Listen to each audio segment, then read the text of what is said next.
Years ago, Blair sacrificed her hands to secure Jasper a lifetime of success, and to build a seemingly perfect marriage in the eyes of others.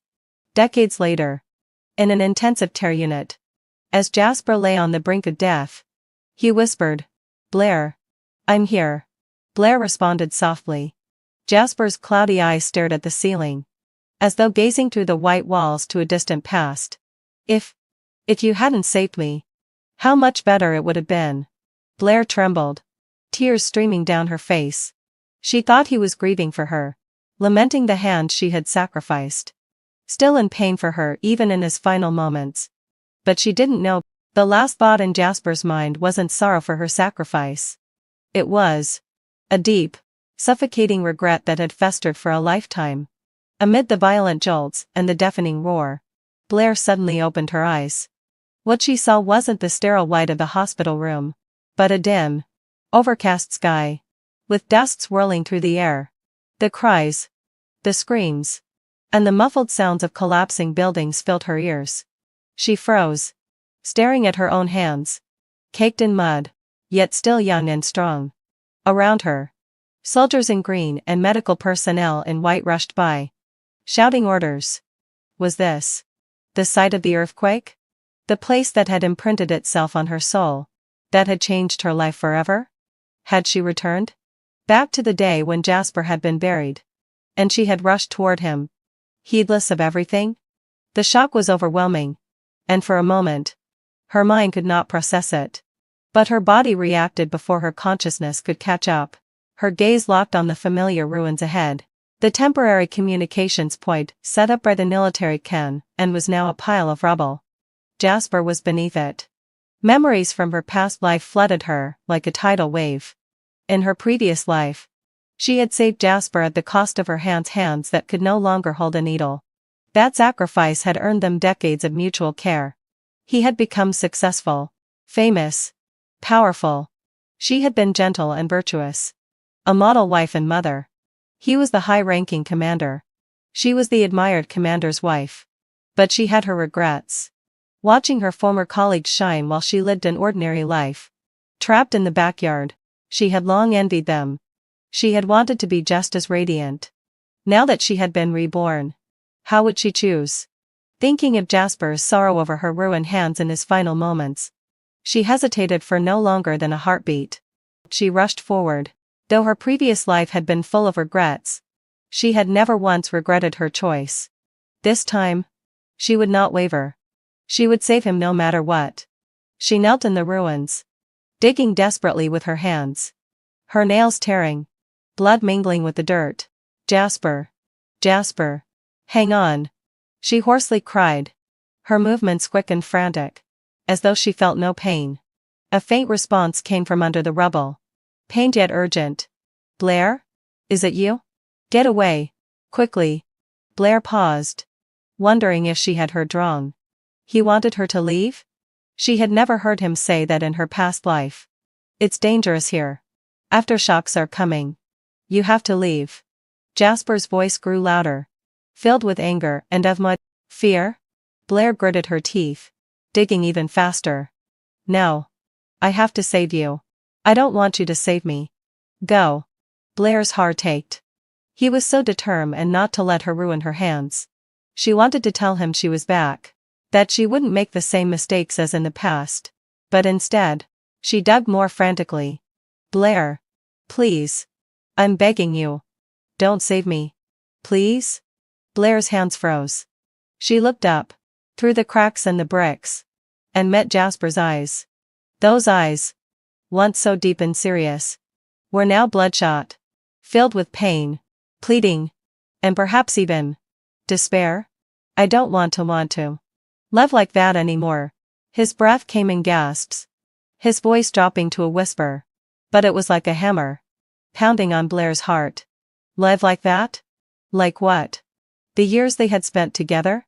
A chill crept up her spine. Blair realized with a jolt Jasper had been reborn too, but he no longer wanted to live with her.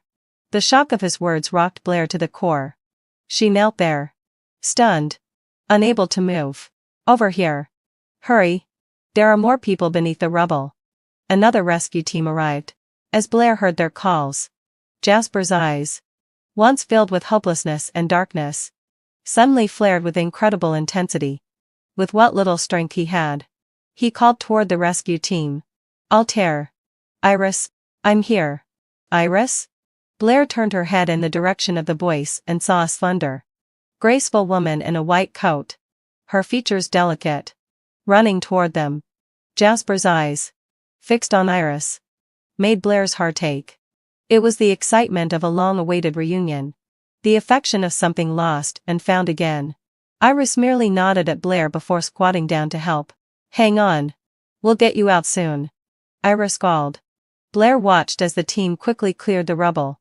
Soon, let out a low sigh. Jasper's upper body was exposed. At that moment, another violent aftershock hit. The earth trembling as stones rained down from above. Watch out! Iris shouted, trying to shield Jasper. Almost simultaneously, Jasper, trapped beneath a heavy slab of concrete, stretched his arm out desperately, shielding Iris from falling debris.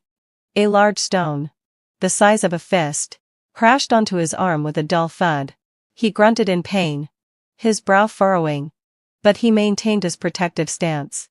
Blair stood frozen, watching. In her past life, almost in the same spot, a stone of similar size had fallen toward her as she frantically dug to save him. Back then, he had only watched, shouting her name to warn her. But now, he stretched out his arm without hesitation to protect her. It turned out that the body's instinct never lies. Watch out! She shouted. The massive stone that had shattered her hands in her previous life, loosened by the repeated tremors, began rolling toward Iris. Iris sighed. Blair watched as Jasper almost screamed, completely disregarding the risk of his already crushed lower body being further pressed.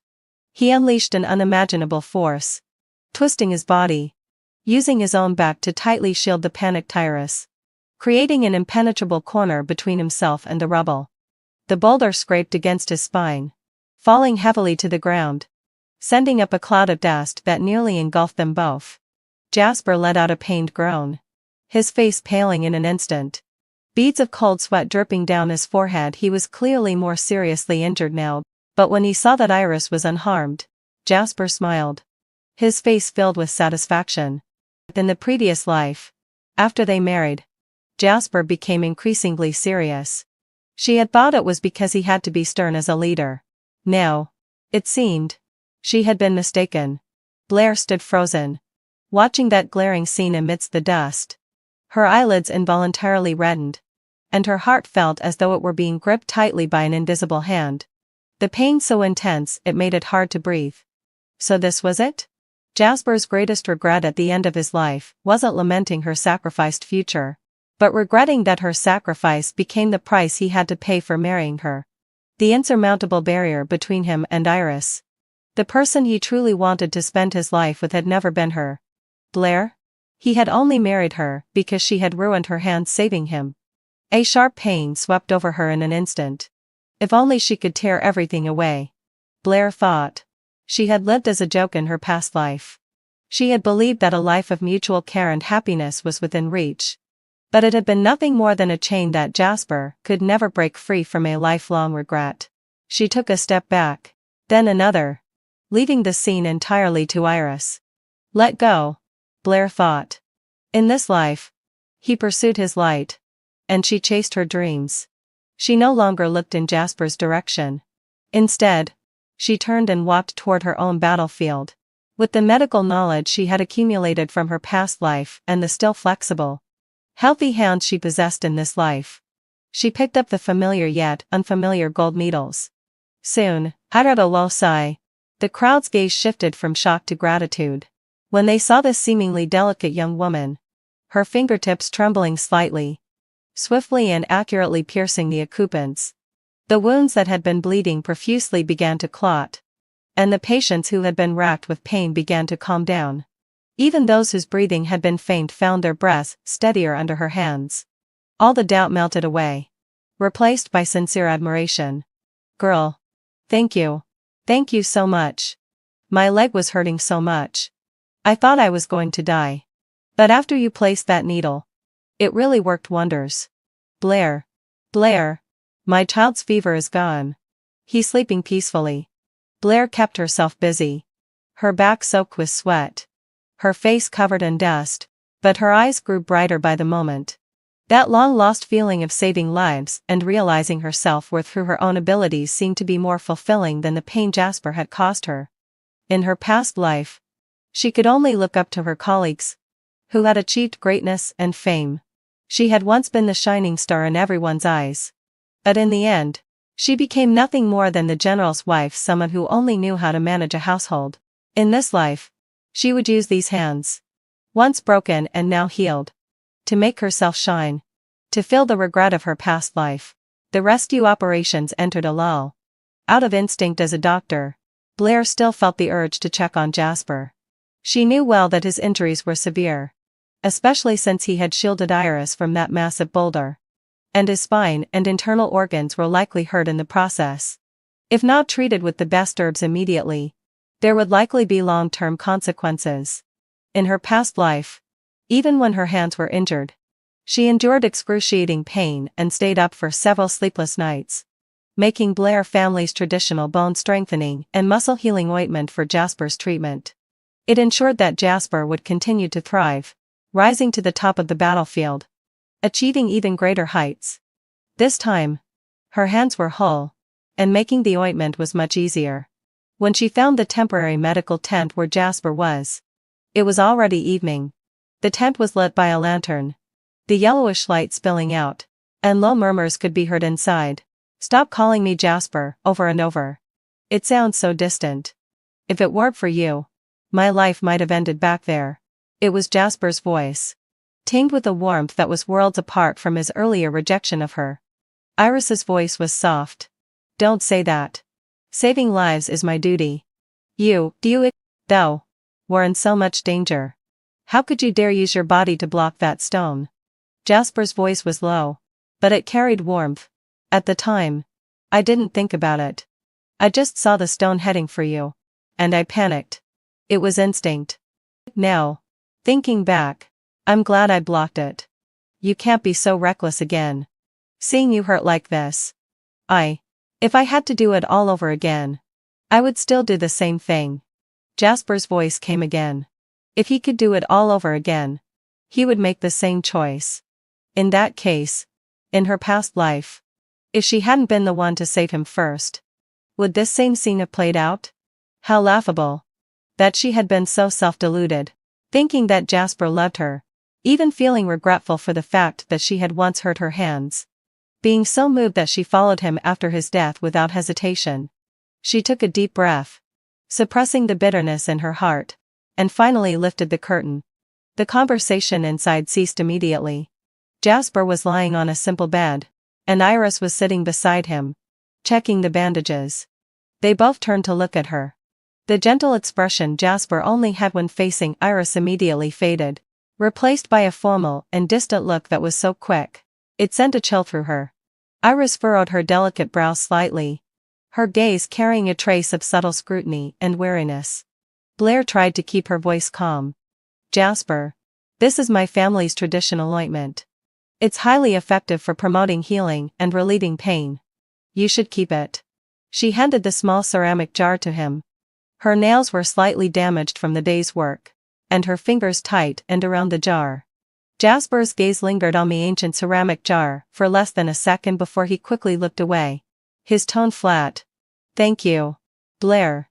But there's no need. Altair will take care of my injuries. I trust her."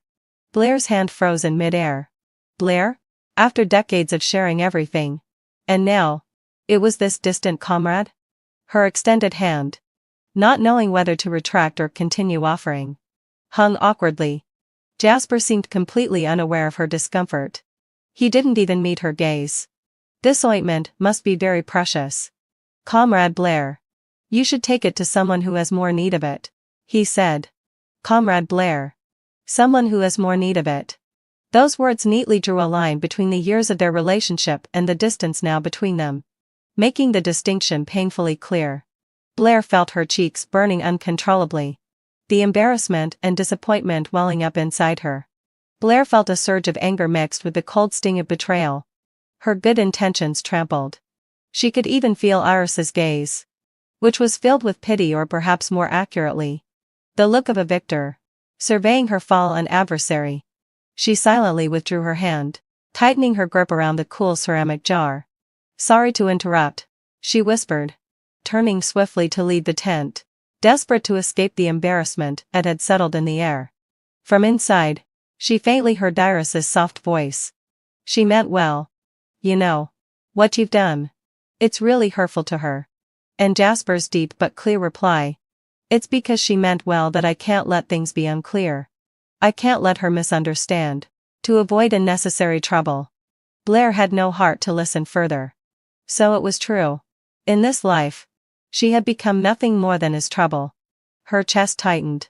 A suffocating anger lodged within her. But the aftershocks kept coming. Sharp whistles and urgent calls pulling her attention back, not allowing her time to dwell on the pain. She had just secured her first aid kit when a voice shouted from afar. "Blair! Blair! There's a child here. Ruptured aorta. I'm on my way." She wiped the dust from her face and, without hesitation, sprinted toward the new rescue point. Shortly after she left, Jasper's condition worsened. Fearing long-term damage, his father arranged for him to be transferred to a better-equipped military hospital, with special approval for Iris to accompany him. When the helicopter carrying Jasper and Iris took off, Blair was kneeling in the ruins, carefully performing emergency treatment on a wounded soldier whose leg was impaled by rebar. Sweat ran down her temples, mixing with blood and dust, but she barely noticed. "Doctor, am I going to be crippled?" The soldier's voice trembled, eyes filled with terror. Blair looked up, offering a reassuring smile as her hands moved with speed and precision. "Don't worry. Trust me. Your leg will be fine." She quickly applied the needle to stop the bleeding. "My hands are back now, and I'll make sure they're put to their fullest use." Amid the busy days and countless "thank you, Blair," her heart, which had ached for Jasper, began to fill little by little, becoming resilient. There were still so many injured needing care. This was where she belonged. The old commander, witnessing her hands covered in blood as she treated patients, couldn't help but praise her. "Blair, you're remarkable." Blair only smiled and nodded. She was determined to make up for the regrets of her past life. With the military and civilians working together, the disaster situation finally began to ease. The disaster zone stabilized, and the troops returned victorious. For her outstanding performance, Blair was awarded a special commendation from the military district. "Comrade Blair, disregarding personal safety to save lives and alleviate suffering, has exemplified the noble character of a revolutionary military doctor." The words of the award presenter echoed across the square. The applause from the crowd was thunderous. Blair stood proudly, her chest adorned with a red flower, her hand gripping the medal, filled with both pride and satisfaction. In her past life, she had only gazed up at the glory of others. But this time, the honor, the light, was finally hers. Back at the military hospital, she occasionally overheard nurses talking about Jasper. They spoke of the closeness between him and Iris. Whenever they saw her, the conversations would halt abruptly, and Blair acted as if she hadn't noticed. In her past life, despite all her efforts, Jasper had still been left with lasting injuries. On rainy days, his back and waist ached persistently. This life, however, he had worsened his injury by shielding Iris from a falling boulder. Jasper was an excellent soldier. In her past life, it had taken him 20 years to rise to the position of the district staff commander. He had made tremendous contributions to the country and its people. Blair went to visit Jasper's ward. As she reached out to knock on the door, a conversation from inside made her pause. "I heard Blair made an achievement in the disaster zone and was awarded." Iris's voice, tinged with a hint of unmasked disappointment, was faintly audible. "If I had come back a few days later, maybe."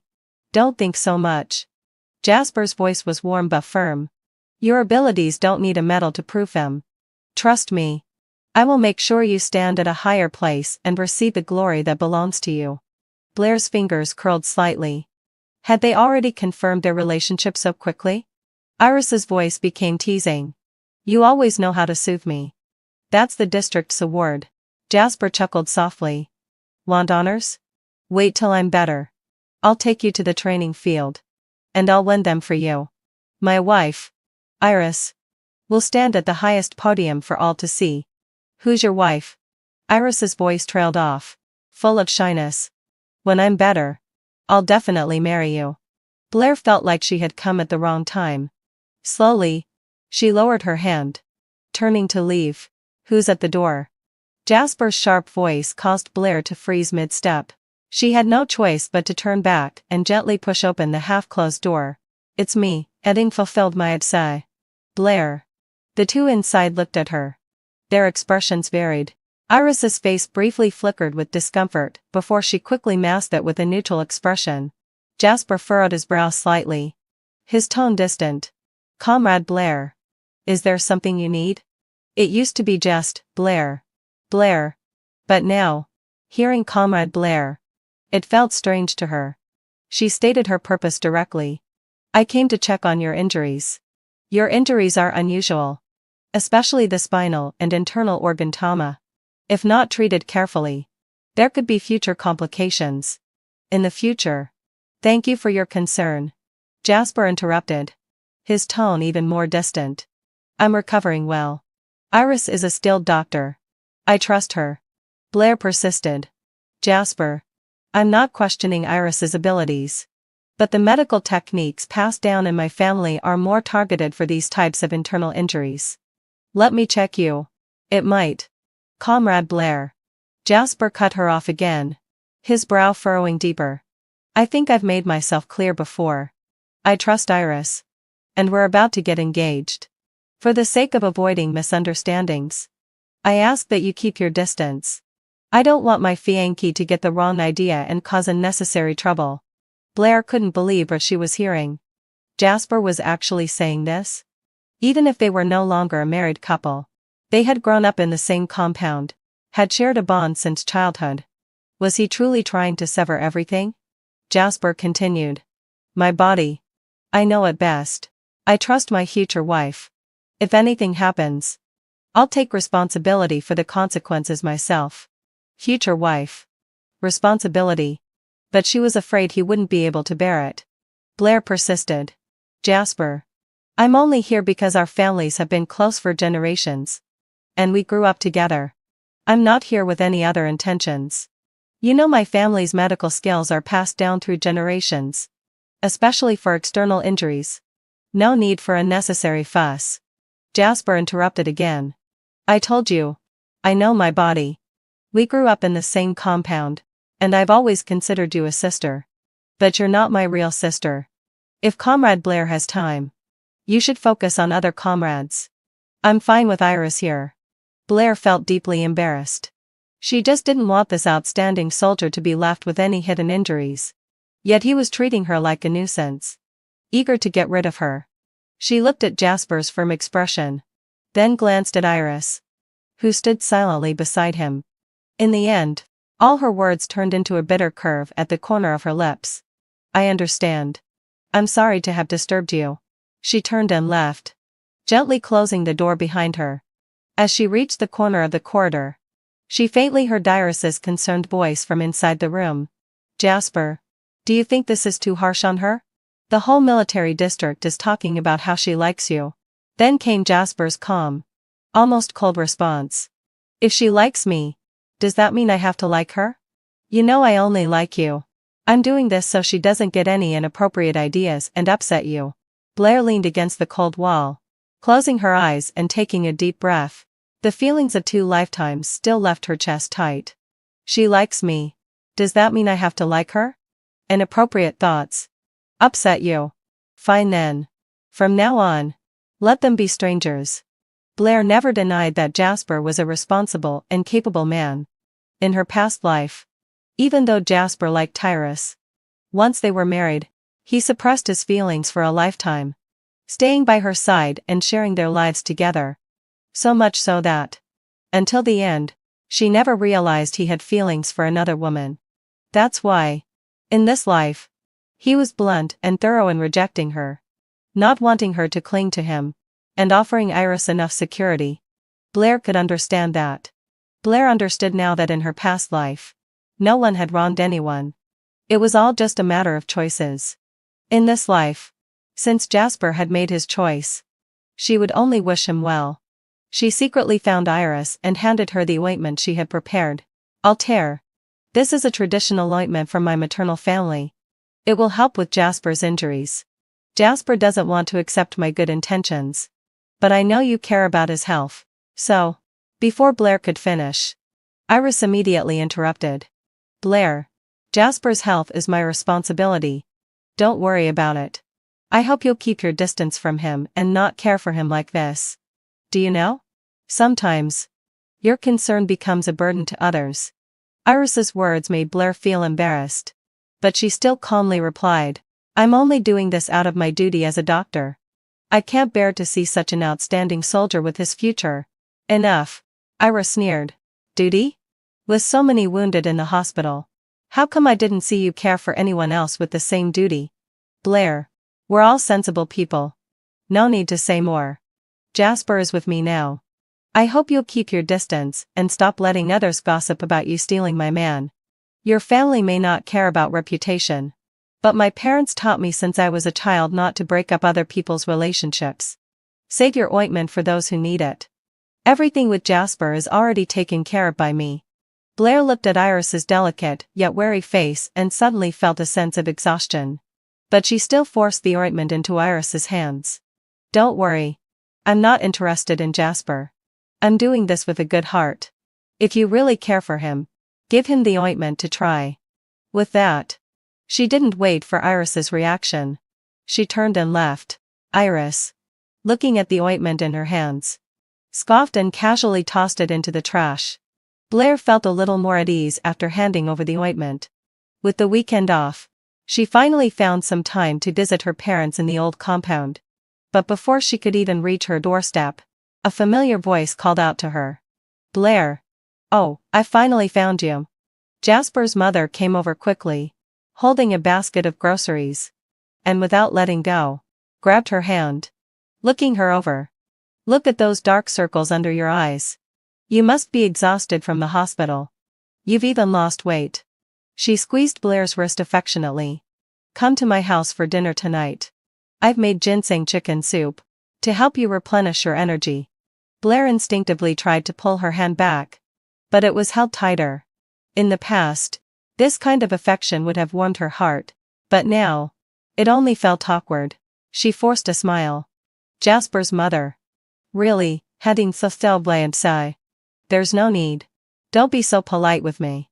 Jasper's mother scolded lightly, interrupting her. You grew up under my eyes.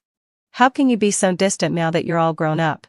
Just as Blair was at a loss for how to refuse, a familiar voice came from behind. Mom. Blair froze and slowly turned around. Jasper was standing not far away, using a cane, and Iris was carefully holding onto his arm. The moment their gazes met, the air seemed to freeze. Jasper's mother's smile immediately stiff, and as she looked at Iris with clear displeasure, Jasper, leaning on his cane, walked up to his mother, casting a brief, indifferent glance at Blair before directly introducing Iris. Mom. This is Iris. My girlfriend. He gently took Iris's hand. Iris. This is my mother.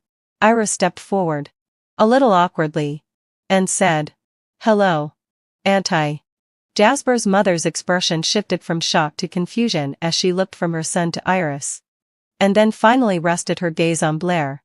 Without realizing it, she gripped Blair's hand more tightly. Jasper, seeing his mother's reaction, frowned and spoke up. Mom. Blair has things to do. Don't keep her here. Besides, it's my first time bringing a girlfriend home. It wouldn't be proper with outsiders around. Jasper's mother wanted to maintain some decorum, but hearing her son's words, a cold chill ran through her. Even with a girlfriend, how could he treat Blair, someone who grew up with him, like this? After all, Blair was the daughter-in-law she had already accepted. Jasper. What are you saying? What do you mean outsider? Blair is not an outsider. What's going on between you two? And her. Before Jasper's mother could finish, Blair quickly interrupted, seizing the chance to pull her hand back. Jasper's mother. I haven't seen my parents for a while. I'll go back now. Blair. Wait. Jasper's mother tried to say something else. But Blair had already turned, almost running back to her house. She vaguely heard Jasper's mother's restrained, angry voice. Jasper. What are you doing? Are you trying to drive me crazy? You and Blair. Mom, hadn't fulfilled my obsession. I like Iris. Not Blair. Don't mention Blair and me together again, or Iris will misunderstand. The metal gate slammed shut with a loud clink, and Blair left all the awkwardness behind her. She looked at the familiar courtyard, smelled the familiar scent of food, and shouted at the top of her lungs. Dad. Mom. I'm home. Blair's family was warm and harmonious. But the atmosphere in the Jasper family was awkward. After that day, rumors gradually started spreading around the military district compound. Did you hear? Jasper brought home a girlfriend. But Jasper's dad and his wife didn't even let her in the door. If you ask me, Blair's daughter is perfect. She and Jasper have been childhood sweethearts. And her family comes from a long line of doctors. Jasper's mom dotes on her like a real daughter. Exactly. I was there that day. And when Jasper's mom saw that altar, her face turned green. That Blair girl. We all know what she's thinking. We thought they were going to end up together. But then out of nowhere, here comes a third party. These idle gossip and whispers inevitably reached Blair's ears. Blair could only pretend she hadn't heard them. Thick-skinned as ever. It was her own fault. Really. After all. At that time. She had been like a shadow, following Jasper wherever he went. The entire compound knew how Blair felt back then. But now Jasper was getting married, and his bride was Iris. To the people around her, she had naturally become the abandoned and unpitiful one.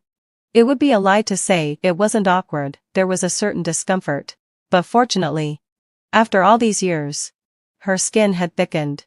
In order to avoid unnecessary trouble, she tried her best to avoid running into Jasper and Iris. But of course, there were moments when avoidance was impossible. Seeing Iris's posture, Blair knew it wasn't that she couldn't avoid her, but that Iris was waiting for her. Iris's face looked worse than before, and her tone was even more direct.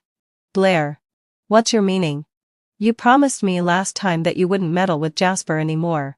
So why are you secretly stirring things up? Making his mother oppose us? Blair frowned. I think you've misunderstood. I've never said anything against you to Jasper's mom. Iris sneered. Misunderstood? The whole compound is talking about it. They say Jasper's mom only accepts you as a daughter-in-law. If you hadn't said something behind the scenes, why would she be so against me? How could she be blamed for Jasper's mom not liking her? Blair didn't know how to respond. Altair. I'm very busy and don't have time to meddle in their issues with Jasper's family. If Jasper's mom doesn't like you, you should look at yourself, not come here and make trouble for me, Blair said, her voice full of sarcasm. You say you haven't meddled. Then tell me. Why is it every time I visit Jasper's mom, she mentions you? Saying things like Blair's been sensible since she was little, and Blair's good at medicine? Blair. If you dare to do something, you should own up to it. Acting magnanimous in front of Jasper while subtly encouraging his mom to suppress me. What are you really up to? Blair rolled her eyes. Did Jasper's mom say anything wrong? I've always been sensible. And my medical skills are indeed good.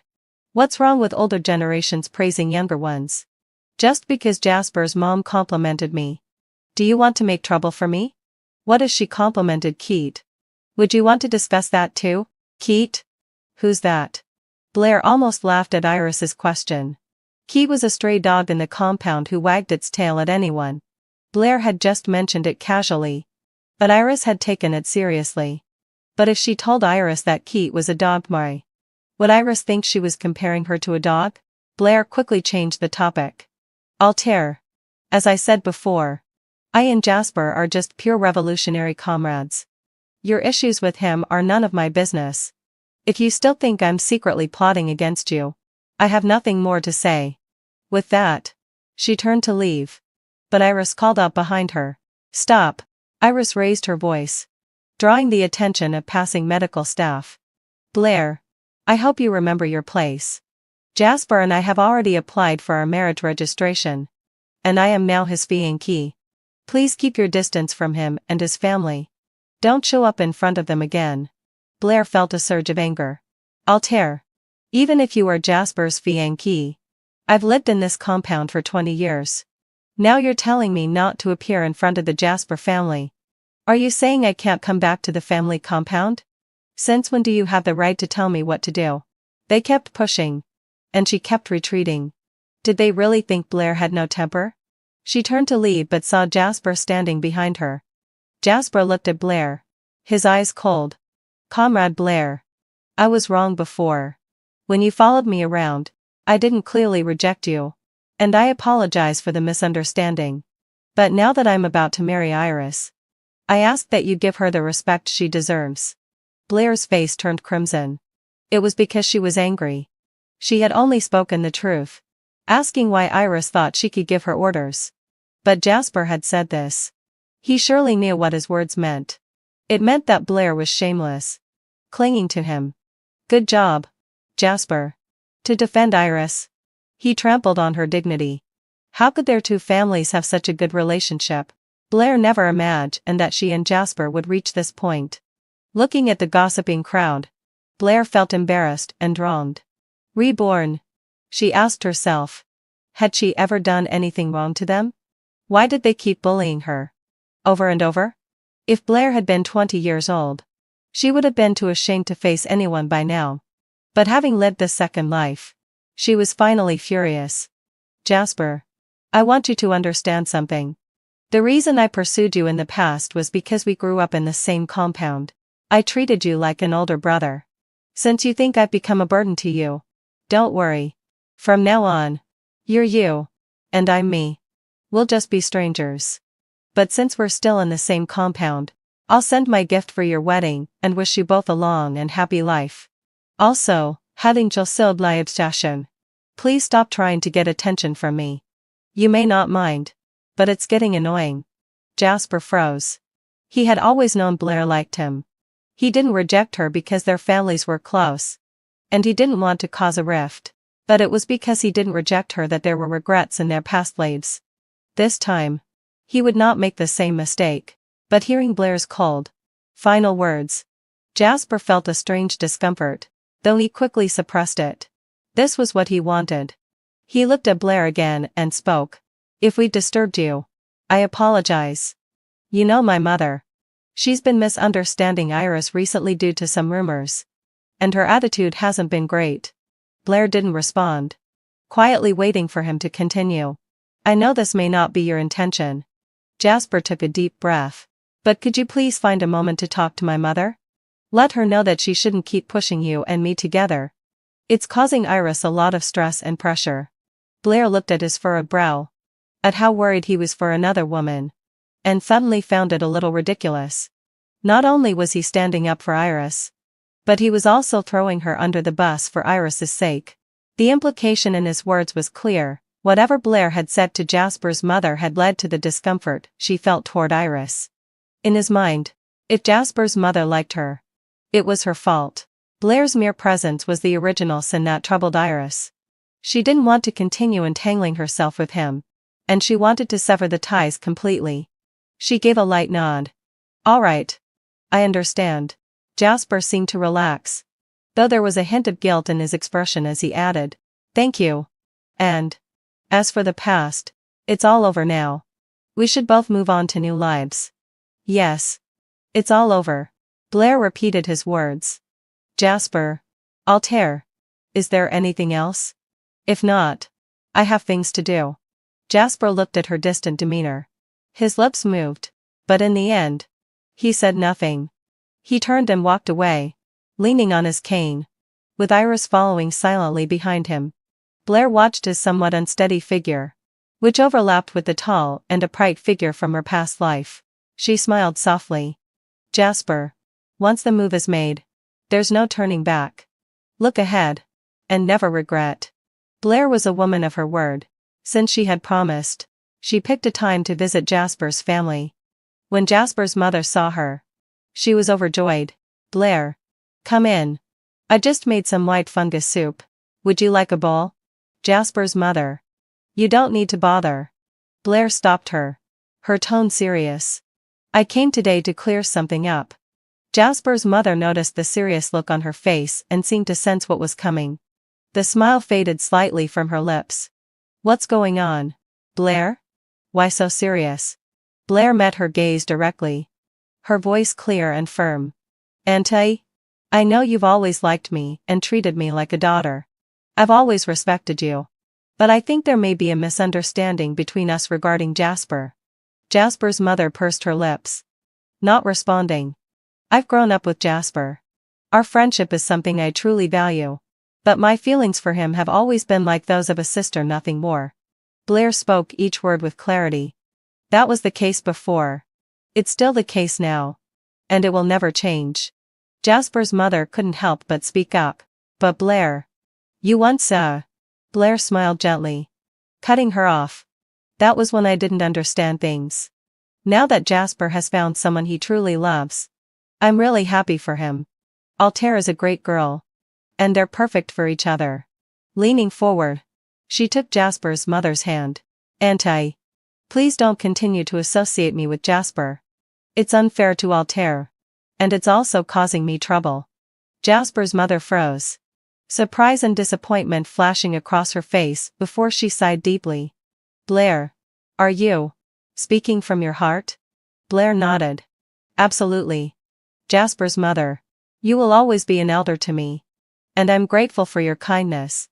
But matters of the heart can't be forced. I hope Jasper finds happiness. And it's clear that his happiness lies with Altair." Jasper's mother fell silent for a long while before speaking slowly. "Auntie understands. I've misunderstood. But you can't let them drift apart from me because of this." After leaving the Jasper family home, Blair felt a sense of relief. The sky was blue, and the sun shone brightly. She had finally severed the last unnecessary connection with her own hands. After their heart-to-heart, Jasper's mother, though disappointed, no longer tried to link Blair and Jasper together. However, the two families' interactions slowly faded. When they did occasionally run into each other in the yard, Jasper's mother would still greet Blair with a smile. "Blair, off to work?"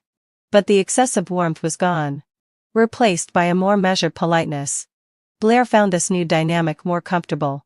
"Yes, Jasper's mother. There's a difficult case I need to consult on today." She would respond politely, then hurry off to the hospital. At times, in the hospital garden, she would see Jasper and Iris walking side by side, Iris carefully supporting Jasper, the two of them whispering, their faces lit up with happiness. "Jasper, the doctor said if you keep up with your rehab for another 2 months, you can ditch the cane. I'm glad you're with me." Hearing their conversation, Blair would calmly walk around them. Her heart no longer stirred at these fleeting moments. Her world now revolved around silver needles, medical books, and patients. During the day, she treated patients. At night, she sorted through the family's medical records, combining the knowledge from her past life with the experiences of this one. She began writing the Golden Needle Therapy Insights. "Blair, this acupuncture plan for this case." A young intern holding a medical record asked humbly for guidance. "You need to pay special attention to the depth and angle of the needle insertion here," Blair patiently explained, her golden needle glowing softly under the light. Life was busy and fulfilling, and the disturbances related to Jasper had finally become a thing of the distant past. Time flowed like water, quietly slipping by. Half a year passed in the blink of an eye. That spring, the military district was holding a joint competition. In the cafeteria, soldiers were discussing the event. "I heard this competition is linked to promotion opportunities. Jasper will definitely participate. Right? He's the best in our district," a young soldier said, giving a thumbs up. "Our Hugo isn't bad either." Blair walked past, holding her lunchbox, ignoring the gossip around her. In her past life, it was during this very competition that Jasper gained fame, standing out with absolute superiority. winning first place, and being promoted beyond expectations, quickly rising through the ranks. But this time, none of that concerned her. She heard that Jasper's injury had recovered well, the cast had been removed, and he was intensifying his training. Iris was a good companion, accompanying Jasper every day for a jog around the track. Blair thought Jasper would eventually achieve great success, and she would also shine brightly. However, the course of fate had already quietly changed the moment she was reborn. But at this moment, no one had noticed. On the day of the competition, Blair, as a member of the medical support team, stood with the other medical personnel at the medical station.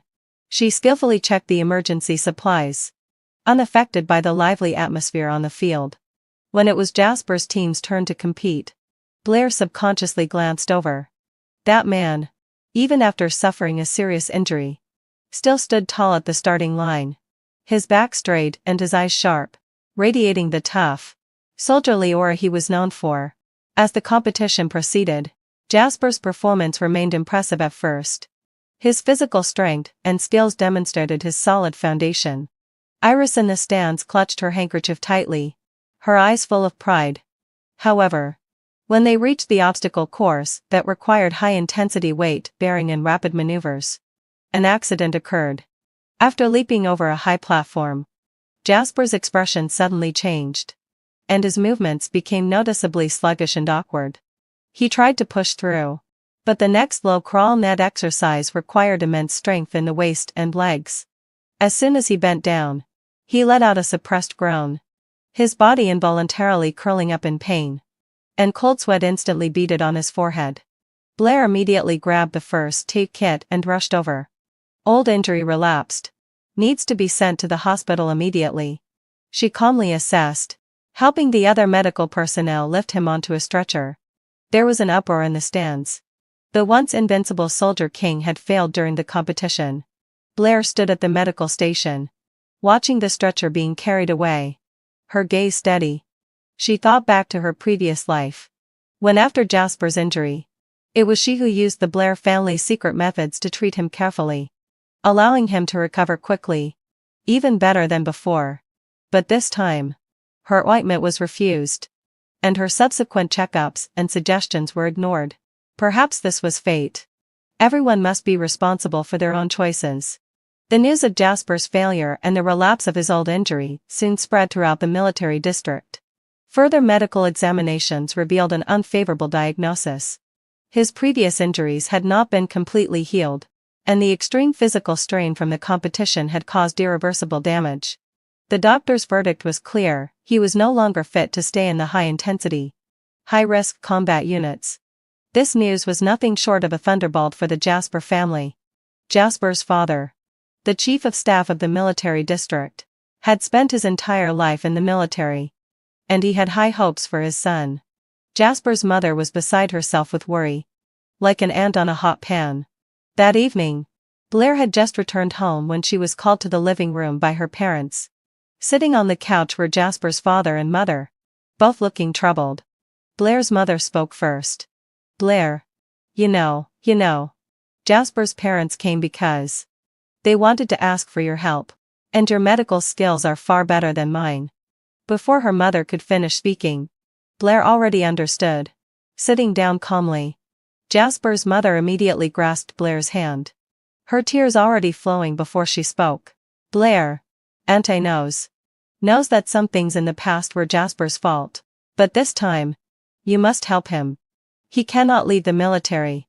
That's his life. You know." Jasper's father also looked grave.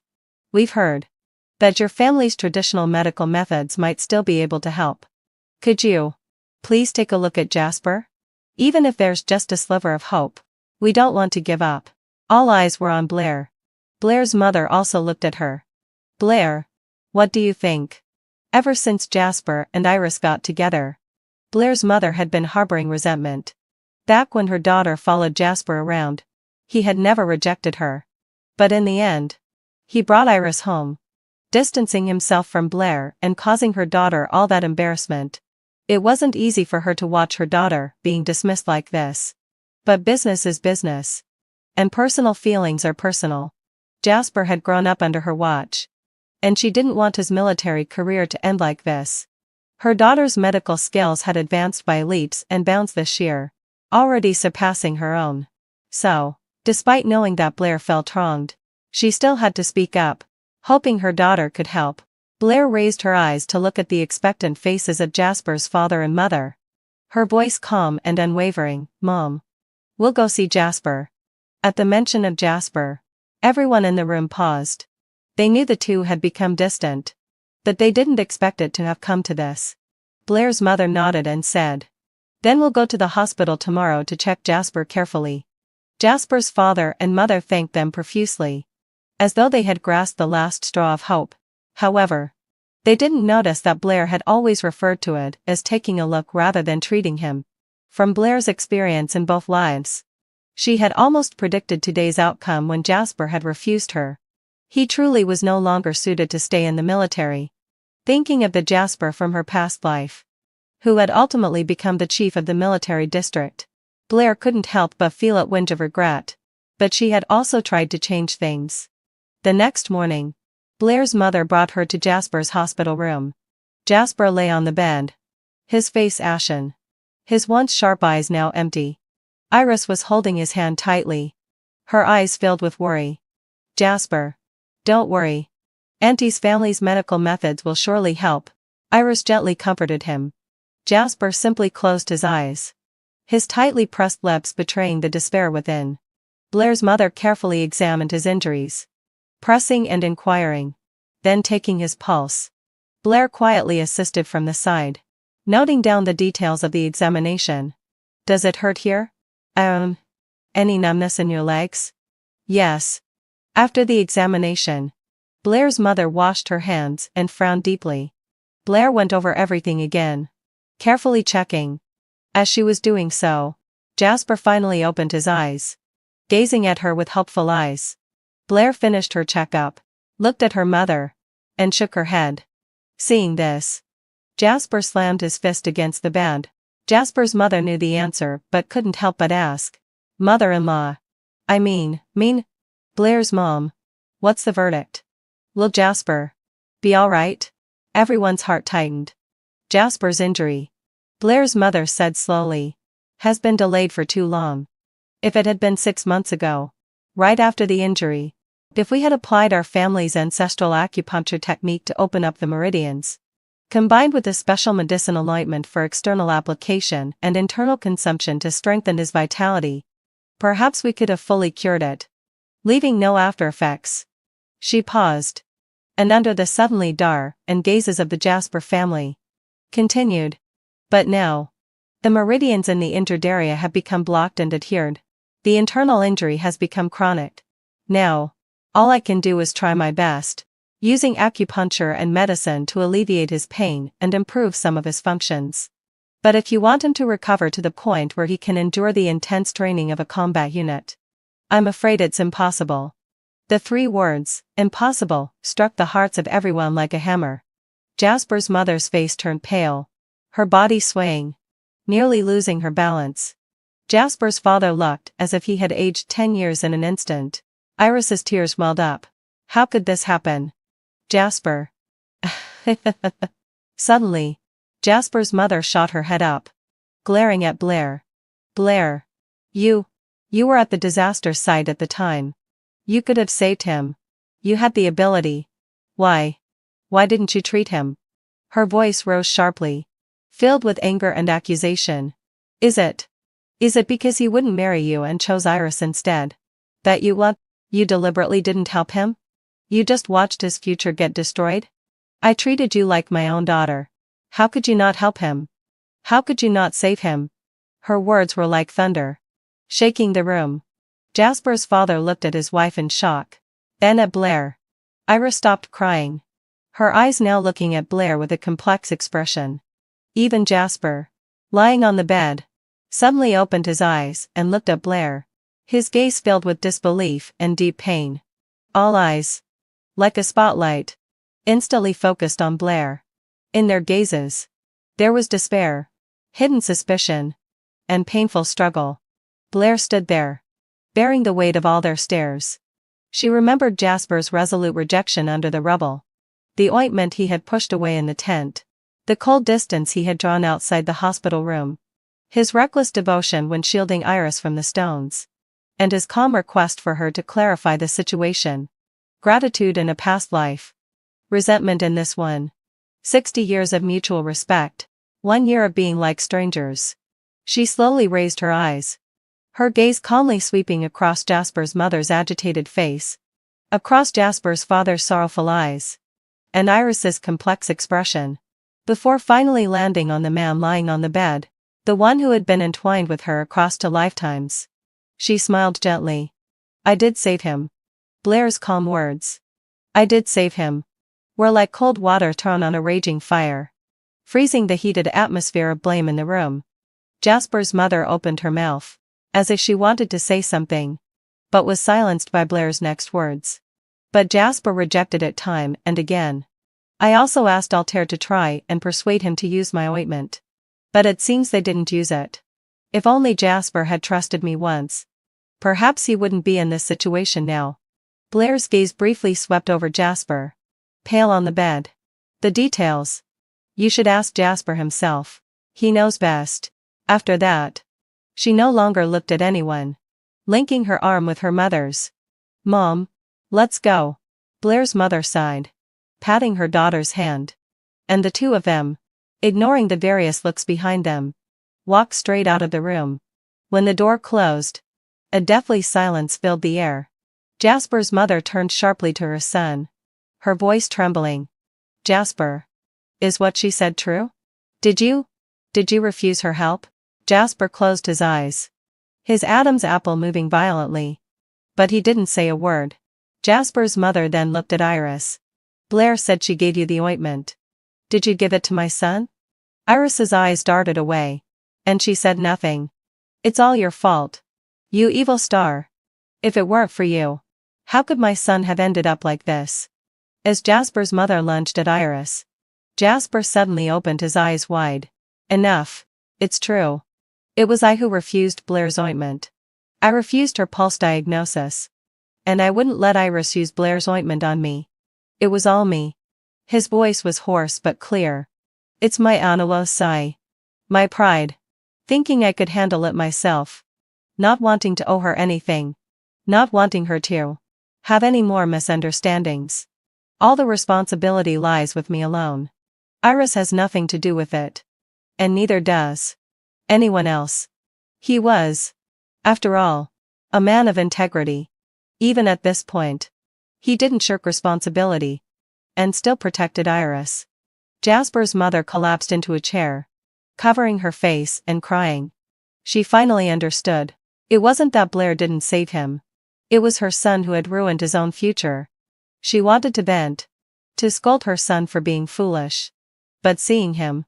Broken yet still holding himself together. All the words caught in her throat. Turning into silent tears. Jasper lay there. Staring blankly at the ceiling. Didn't he want to vent too? He hated that fate had betrayed him. Hated his own stupidity. Hated the damn uncontrollable feelings. But who could he hate? Hate Blair? What wrong had she done? Hate Iris? She was even more innocent. All the bitter fruits were ones he had planted himself. And now he could only grit his teeth and swallow them down. After leaving the hospital room, Blair's mother walked silently for a while. Before finally sighing deeply. Blair. In the future. Stay away from the Jasper family. She felt it was unfair for her daughter. She had meant well. But was met with such accusations. Her daughter deserved better treatment. Blair nodded. Her heart not stirred much. I know. Mom. Jasper's military career ultimately came to an end. The organization suggested arranging for him to transfer to a civilian post. But he refused. Let me sit in an office all day. Watching others train? Jasper chuckled bitterly. I can't do that. Iris held his hand. Jasper. Whatever decision you make, I'll support you. A man of honor can make his mark anywhere. He said this to his concerned parents. His eyes showing the weariness from his injuries. But also a spark of defiance. Soon after, Jasper and Iris got married. The wedding was grand. Almost everyone from the compound was invited. Red wedding banners. The sound of drums. Guests filling the venue. And blessings echoing throughout. Jasper, dressed in wedding attire, still stood tall, though if one looked closely, his brow lacked the sharpness of before, now bearing a hint of melancholy. Iris, in her red wedding dress, smiled like a blooming flower, leaning against him. Blair also received an invitation, and she went. Sitting among the guests, watching the newlywed couple on stage, Blair was reminded of her past life. She and Jasper had simply gone to register their marriage, without even a banquet. At the time, she had thought it was a bond of comradeship, so everything was kept simple. But now, reflecting on it, she realized it was probably because the person he married wasn't the one he truly loved, and thus, he didn't put much thought into the details. In contrast, this time, he had truly put his heart into his relationship with Iris. The wedding was lively, and Blair quietly finished her meal, presenting a modest gift of congratulations before quietly leaving. All the past was now finally closed. Jasper's wedding caused quite a stir in the military compound, but as time went on, the excitement gradually faded. Amid the gossip, Blair's parents had been constantly urging her to get married. Blair, her mother said during dinner, looking at her daughter's gaunt face, hesitating to speak. Your Aunt Zhang asked about you again yesterday. Blair lowered her head, pushing food around on her plate. Mom, hadn't said, I've been busy with research lately. Not thinking about anything else. But you're already 25. Blair's father put down his chopsticks. His brow furrowed. The gossip in the compound is getting uglier. People are saying all kinds of things. Your dad is just worried about you. Blair had heard the rumors to that she hadn't moved on from Jasper.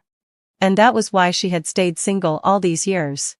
Could she go out and explain that all she wanted was to focus on her career? Seeing the graying hair at her parents' temples, Blair swallowed the words she wanted to say. This era wasn't like the later years. An unmarried woman was bound to face too much judgment. That evening, Blair's father came home from the army, wearing a rare smile. Blair, come here. I have something good to tell you. He mysteriously pulled out a photo. This is Hugo, the champion of the recent competition. He's a good guy. Want to meet him? Hugo? Blair froze. She remembered the name. Jasper had mentioned him in her past life, calling him a rare talent, though his old injury had flared up during the competition. And he had come second. This time, he had won first place. Blair was intrigued by the twist of fate, so she agreed to meet him. The meeting was arranged in a park. On the weekend, the park was filled with willows swaying in the breeze. Blair spotted a tall figure standing by the pavilion in the distance, constantly adjusting his collar. When Hugo saw her, he quickly walked over. Blair, I'm Hugo. Up close. He looked even more handsome than in the photo. His military uniform was neat, the epaulets crisp, and his features carried an inherent sense of integrity. They walked along the lakeside, and Hugo began to open up. Blair, actually, we've met before. Oh? At the earthquake relief site. His gaze was warm. I was injured, my leg crushed, and I had a high fever. It was you who used acupuncture to bring my fever down. Blair suddenly remembered a soldier who had been covered in blood but still insisted on letting other injured people be treated first. What's even more coincidental? Hugo pulled out a small ceramic jar from his pocket. This. Do you remember it? Blair froze. This was the same jar of ointment that Jasper had rejected. You handed this to me when you came out of the tent and just left, Hugo said, stroking the jar with gratitude. This ointment was incredible. My injury healed much faster. If it weren't for this, I wouldn't have been able to compete, let alone win first place. Blair's heart stirred. A simple gesture of hers had changed this young man's fate. Hugo, Blair said softly. We can start as friends first. Hugo's eyes immediately brightened. Yes, I'd like. That's great. The sunlight filtered through the willow branches, casting playful shadows on his shoulder. Blair suddenly felt that her mood had brightened as well, as if the man's smile had brought color to her own heart. Since that day in the park, Hugo had become a frequent visitor at the hospital. Blair. Hugo's brought you something again. The nurse smiled as she handed over a package. Today it's a packet of osmint the sugar. Blair accepted it helplessly. This was the 5th time this month. Sometimes it was seasonal fruit. Other times it was a scarf from a new supplier. And just yesterday, he had even brought her an exquisite fountain pen. Hugo must be spending all his salary on you. A colleague teased. Blair just smiled, feeling warmth spread in her chest. Without realizing it, she had become accustomed to Hugo's presence and his sincere, if clumsy, care. One day, a young soldier rushed into the hospital. Blair. Our captain has a high fever and can't get out of bed. Blair immediately grabbed her medical kit. How long has he had the fever? 2 days. But he refuses to come to the hospital. Blair hurried to Hugo's dormitory. Following the young soldier, she found him sitting at the desk, struggling to stay upright as he read a book. His face flushed with an unnatural redness. The soldier grinned and said, "Captain, I've called your wife over. Let's see if she can cure you." Blair's face turned bright red with embarrassment. Hugo tossed a pillow at the soldier. "You little rascal. Go run 10 laps on the field." "I won't." The soldier nimbly dodged the pillow and continued to complain. "Captain's been burning with fever for 2 days now. But he refuses to take any medicine. You have to discipline him properly." With that, he slipped away. Hugo scratched his head awkwardly. "Sorry. This kid loves causing trouble." "I'm fine. Really. I'm just sorry you had to come all this way." Blair looked at his flushed cheeks, reached out to feel his forehead, and found it burning hot. "Still saying you're fine? You're almost at 39°C. Hugo stiffened as he felt the cool softness of her fingers touch his forehead, as if an electric current shot straight to his heart. The rugged man, usually composed on the training ground, felt an unusual heat spreading through him, especially behind his ears. He instinctively leaned back, stammering, "I am really fine." Blair, amused by his rare embarrassment, tried to keep a stern face. "Hugo, pretending to be fine in front of a doctor is not a good habit." Without another word, Blair pressed him back onto the bed and took out a thermometer. "Hold still. Let me check your temperature." Hugo obediently opened his mouth to hold the thermometer. But his eyes never left Blair, following her every movement with soft, admiring gaze. Blair pulled out the thermometer and frowned. 38.9°C. "How could you sit here reading a book with such a high fever?" Hugo gave an embarrassed smile. "Just felt a bit dizzy, and thought reading might distract me." Blair held a silver needle in her hand. "Take off your shirt. I'll give you a few acupuncture points. Then you can sleep well." Looking at her serious face, Hugo suddenly felt that being sick was worth it. He awkwardly peeled off his shirt, revealing his toned torso. Suddenly remembering something, he quickly put his shirt back on. "Wait. Have you eaten? I'll go get you some food from the mess hall." Blair was both amused and exasperated. "Hugo, you're the one who's sick. Why are you worrying about me?" His ears turned red again. "I'm afraid you might be hungry." In that moment, Hugo was no longer the strict, commanding figure on the training ground. He was just a young man, vulnerable and naive, experiencing love for the first time. Blair's heart softened, and her voice unconsciously became gentler. "Take care of yourself first. Once your fever's gone, we'll eat together." Hugo's eyes lit up immediately. "Really?" Blair nodded. "Once your fever breaks, come to the hospital and find me." The dormitory was sweltering hot. As Blair was about to leave with the medical kit, her eyes caught a framed photo under the glass on the desk. It was a picture of a young soldier wearing an old-fashioned military uniform. "This is..." Blair picked up the frame and froze. She recognized the face immediately. This young soldier had appeared in her father's cherished old photos, standing next to her father with his arm around his shoulder. Hugo also glanced at the photo. "That's my father. He died when I was 10. Blair's heart raced. "What's your father's name?" "Gideon." Hugo seemed puzzled. "Why do you ask?" Blair urgently pressed. "Did he have another name, called Gideon?" Hugo suddenly sat up straight, his surprise palpable. "How do you know?" "That was my father's original name. After he died, my family said a hero shouldn't have that name, So they changed it to Gideon. Blair's voice trembled with excitement. This photo. Can I borrow it for a moment? After receiving his consent, Blair rushed home, holding the photo tightly, and ran straight into her father's study. She pulled out the cherished photo album and carefully compared the pages, flipping through them one by one. It's really the same person, she murmured, lightly tracing the faces of her father and the young man in the photo. Blair, what are you looking for? Her father walked into the study. Look at this. Dad. Blair placed the two photos side by side on the table. This is Hugo's father's son. I found him. Blair's father put on his reading glasses, his hands trembling. That's right. It's Dog Sheng. It really is Dog Sheng. Tears immediately filled her father's eyes, and his voice choked with emotion. I've been looking for his family for years. If Dog Sheng hadn't blocked that bullet for me on the battlefield, I would have been the one to die. Hurry. Take me to Hugo's father's son. Blair quickly grabbed her father's arm. Dad. He's not someone else. It's Hugo. With this special connection as the son of her savior, Blair and Hugo's marriage was quickly arranged. Blair.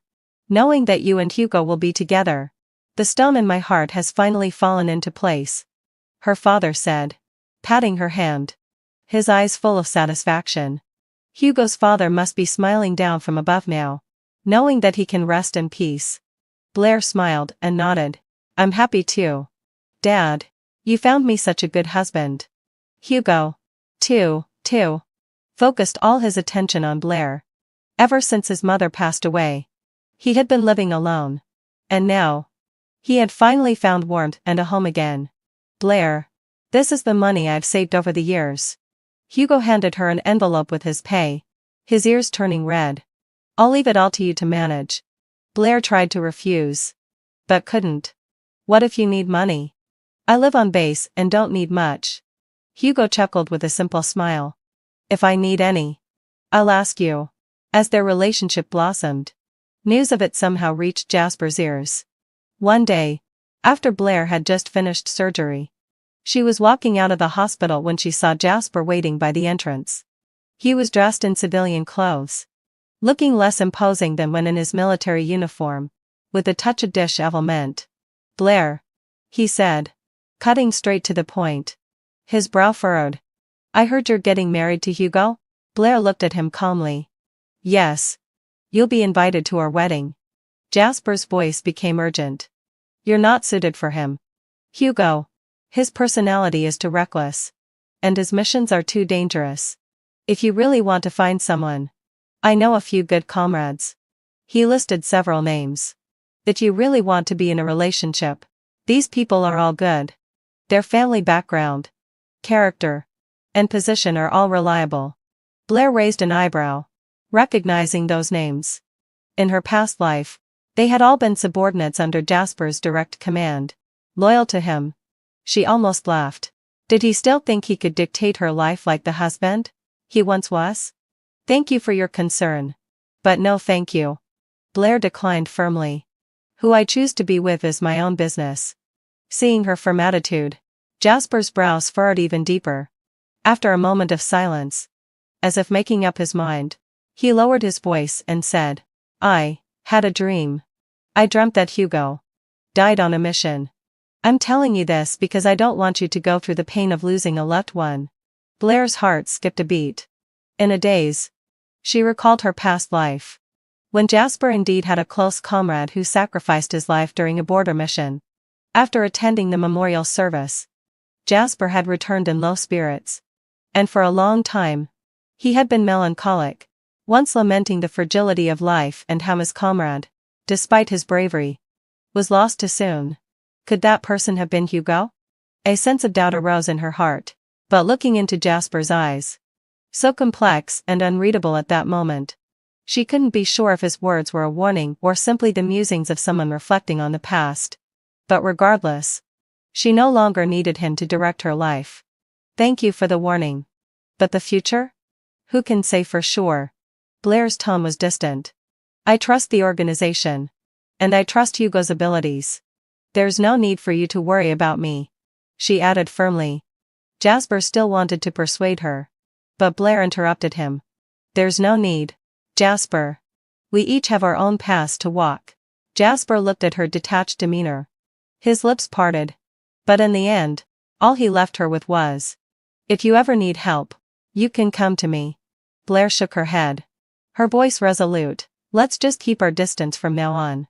She never told Jasper that she, too, had been reborn. Hugo's fate had already been altered because of her. And she would do everything in her power to keep him alive. After marriage, Blair and Hugo's relationship grew ever deeper. Hugo never interfered with Blair's work, even going so far as to support her career wholeheartedly. Blair, isn't your hospital organizing a Chinese medicine research group? I think you should go for the leader position, he said. Blair looked up with a smile. You're supporting me to keep studying medicine? Of course, Hugo said seriously. Your acupuncture skills are a treasure. They shouldn't be buried. Don't worry about things at home. I've got you covered. They exchanged a warm smile, sharing a moment of mutual understanding. Time passed. And in the second year of their marriage, a political storm swept through the peaceful compound. One evening, Hugo returned from work, his face grave as he said to Blair, Blair, Jasper's father has encountered trouble. It seems they are sending him to a remote area in the northwest for re-education. Blair almost dropped her teacup. What? She clearly remembered that in her past life, while Jasper's father had suffered a blow to his career, he had merely been demoted. But this time, the punishment was severe enough to send him to a remote area? She put down the document in her hand. Let's go to my parents' house. When Blair and Hugo arrived at her parents' house, they overheard her parents discussing the matter. Blair's father furrowed his brow. Jasper's father is in a tough spot. I went to the old general today, hoping to speak on his behalf, but the general told me directly not to get involved. Blair's mother sighed. Jasper's father really made a mistake, choosing the wrong side. Blair's father thought for a moment. If someone could stand up for him at the crucial moment and highlight his contributions during the war, it's possible the punishment could be lighter. At that, Blair's father stood up. I'll make another call. What are you going to do? Blair's mother grabbed his arm, her voice urgent. Jasper has been hanging around my daughter for years. And just like that, he moves on and marries Iris. And that time in the hospital, Jasper's wife actually blamed us for not helping Blair when she was dying. But the truth is, her son was the one who wouldn't let Blair help. I don't want to help that family anymore. What if it backfires? Blair's father hesitated, then sighed heavily. All right. I understand. Blair suddenly understood everything. In her past life, her father had put his own safety aside to help Jasper's father. And that's why he was demoted twice. But this time, with no longer being connected to the Jasper family, and with Jasper's and his mother's actions creating a rift, her father wasn't going to bend over backwards to help them. The result? A punishment of being sent away to the northwest. This was the inevitable outcome after Jasper chose Iris in this life. Thinking it over, Blair felt a mixture of emotions. She remembered that around this time in her past life, Jasper's mother, devastated by what happened to her husband, had a stroke and became partially paralyzed. As her daughter-in-law, Blair had to quit her work and take care of her mother-in-law full-time, giving up her career completely. In this life, although Blair no longer wanted anything to do with Jasper, she couldn't help but remember the woman who had once treated her like a real daughter. She also remembered how, when Jasper was younger, he had genuinely treated her well. In the end, Blair couldn't bring herself to turn away completely. After dinner, she quietly called her mother aside. Mom, I saw Jasper's mom a few days ago. She didn't look well at all. Now that Jasper's father is in trouble, I'm worried she might not be able to bear it. She glanced at Hugo, who was clearing the dishes, and lowered her voice. I don't want to visit the Jasper family anymore. But for the sake of everything Jasper's mother has done for me in the past, would you mind going to check on her for me? Blair's mother sighed. You're too soft-hearted. Fine. I'll go tomorrow morning. The next morning, Blair's mother went to the Jasper family's house with her medical kit. She knocked on the door for a long time with no response. Feeling uneasy, she pushed the door open. only to see the horrifying scene inside. Jasper's mother was lying unconscious on the floor, surrounded by broken pieces of a teapot. The kettle on the coal stove had long been dry. Blair's mother rushed to check her, realizing that she had suffered a stroke long ago, with her limbs already stiff. Jasper's mom. Blair's mother's voice wavered as she tried to save her. Why is there no one here to help? Despite all her efforts, Jasper's mother's condition was too severe. By the time Jasper and Iris arrived at the hospital, it was too late. Blair's mom. My mom. Jasper knelt at her bedside, his voice choked with emotion. Blair's mother shook her head solemnly. It was too late.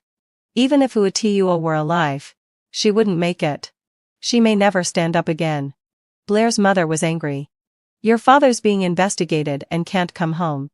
Such a thing happens in your house. And neither you nor Iris bothered to check on her? Jasper closed his eyes in pain. He was also reborn.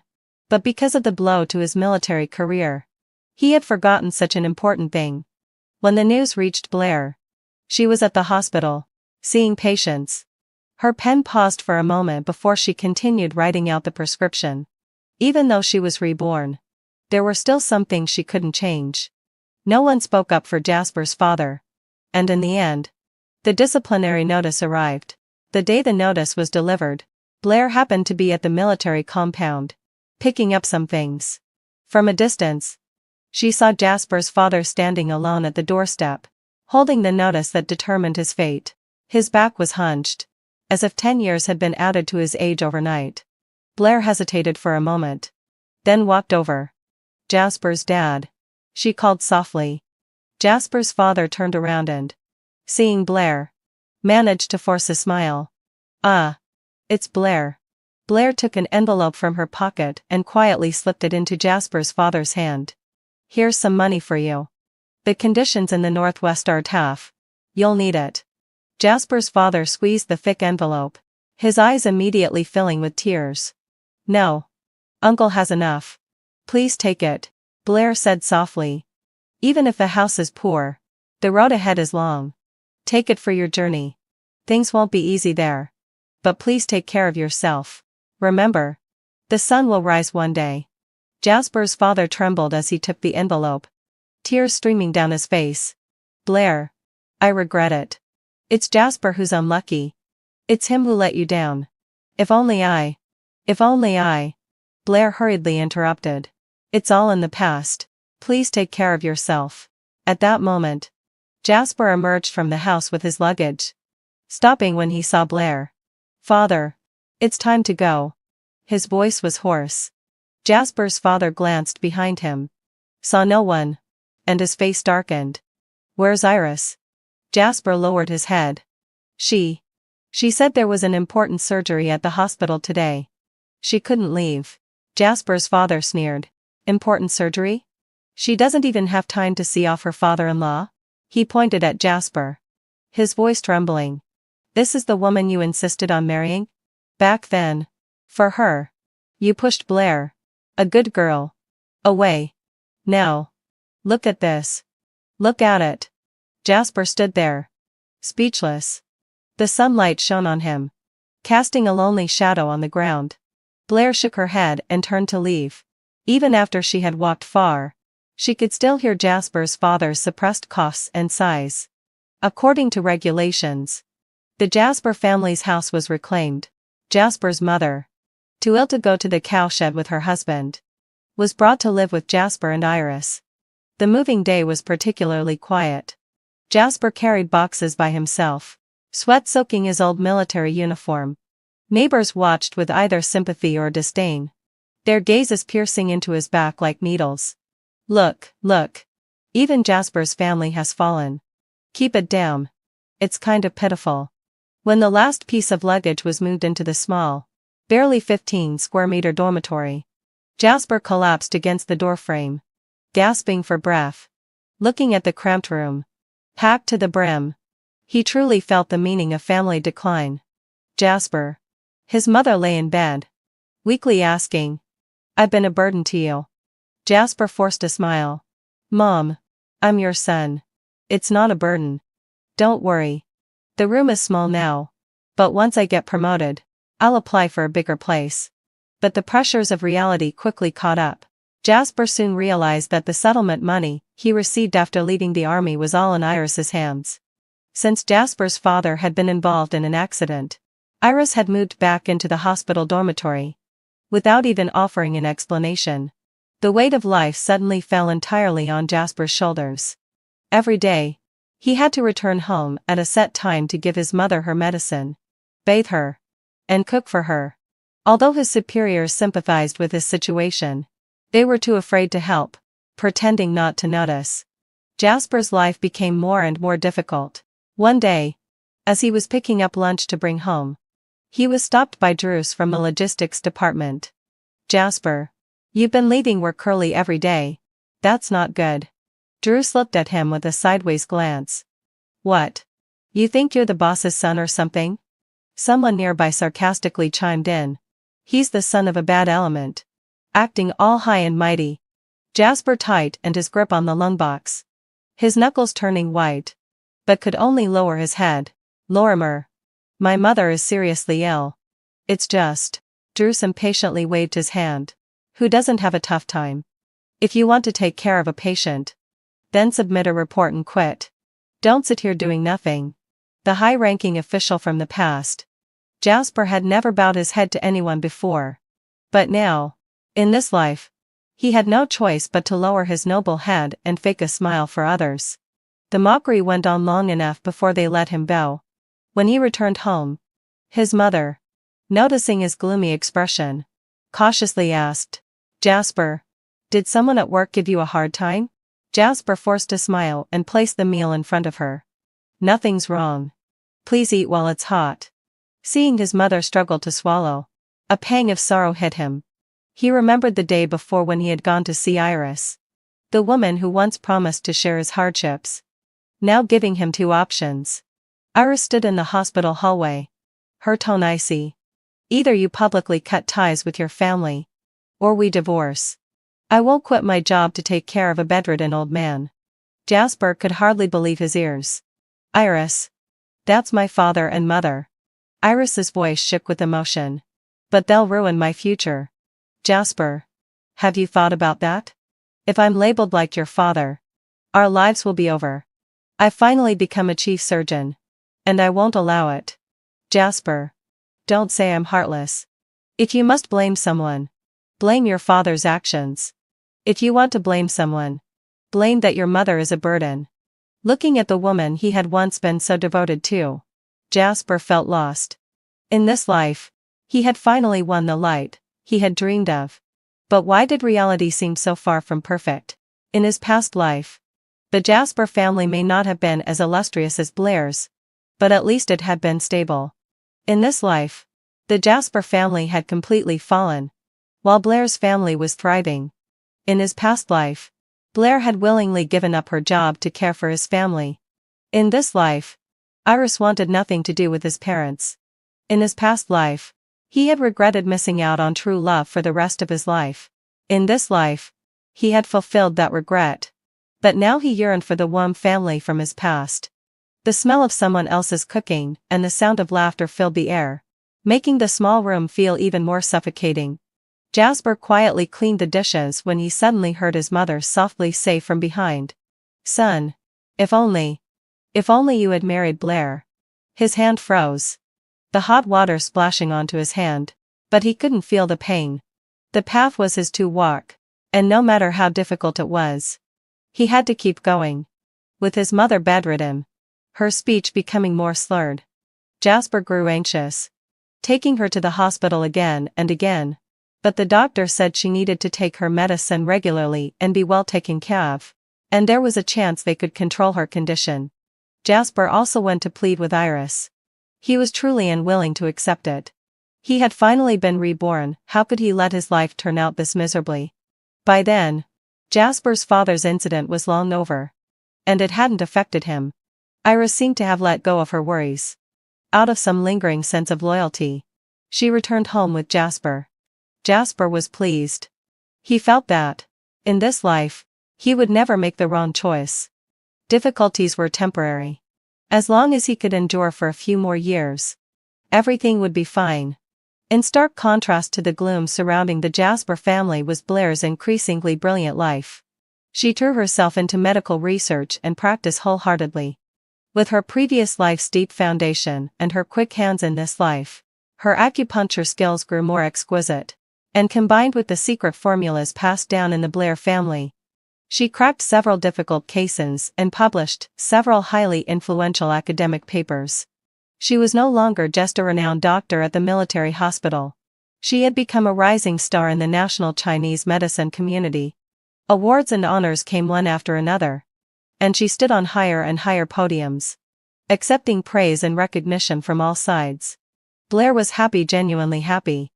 In this life, she no longer had to look up to the achievements of her peers. She didn't have to suffer the sorrow of no longer being able to hold the silver needles late at night. With her own efforts and talents, she had earned the respect and glory that the name Blair deserved. No one would ever introduce her again with the habitual prefix, the wife of the old Jasper family. People would say, "That's Drive Blair," or "That's the daughter of Drive Blair's father." Her medical skills are exceptional. She was simply Blair, an independent, strong, and radiant Blair who shone in her field. On the day Blair was 3 months pregnant, Hugo received a top-secret mission notification. Staring at the red confidential stamp on the document, he remained silent for a long time. The night before his departure, Hugo deliberately returned home early and spent 2 full hours busy in the small kitchen.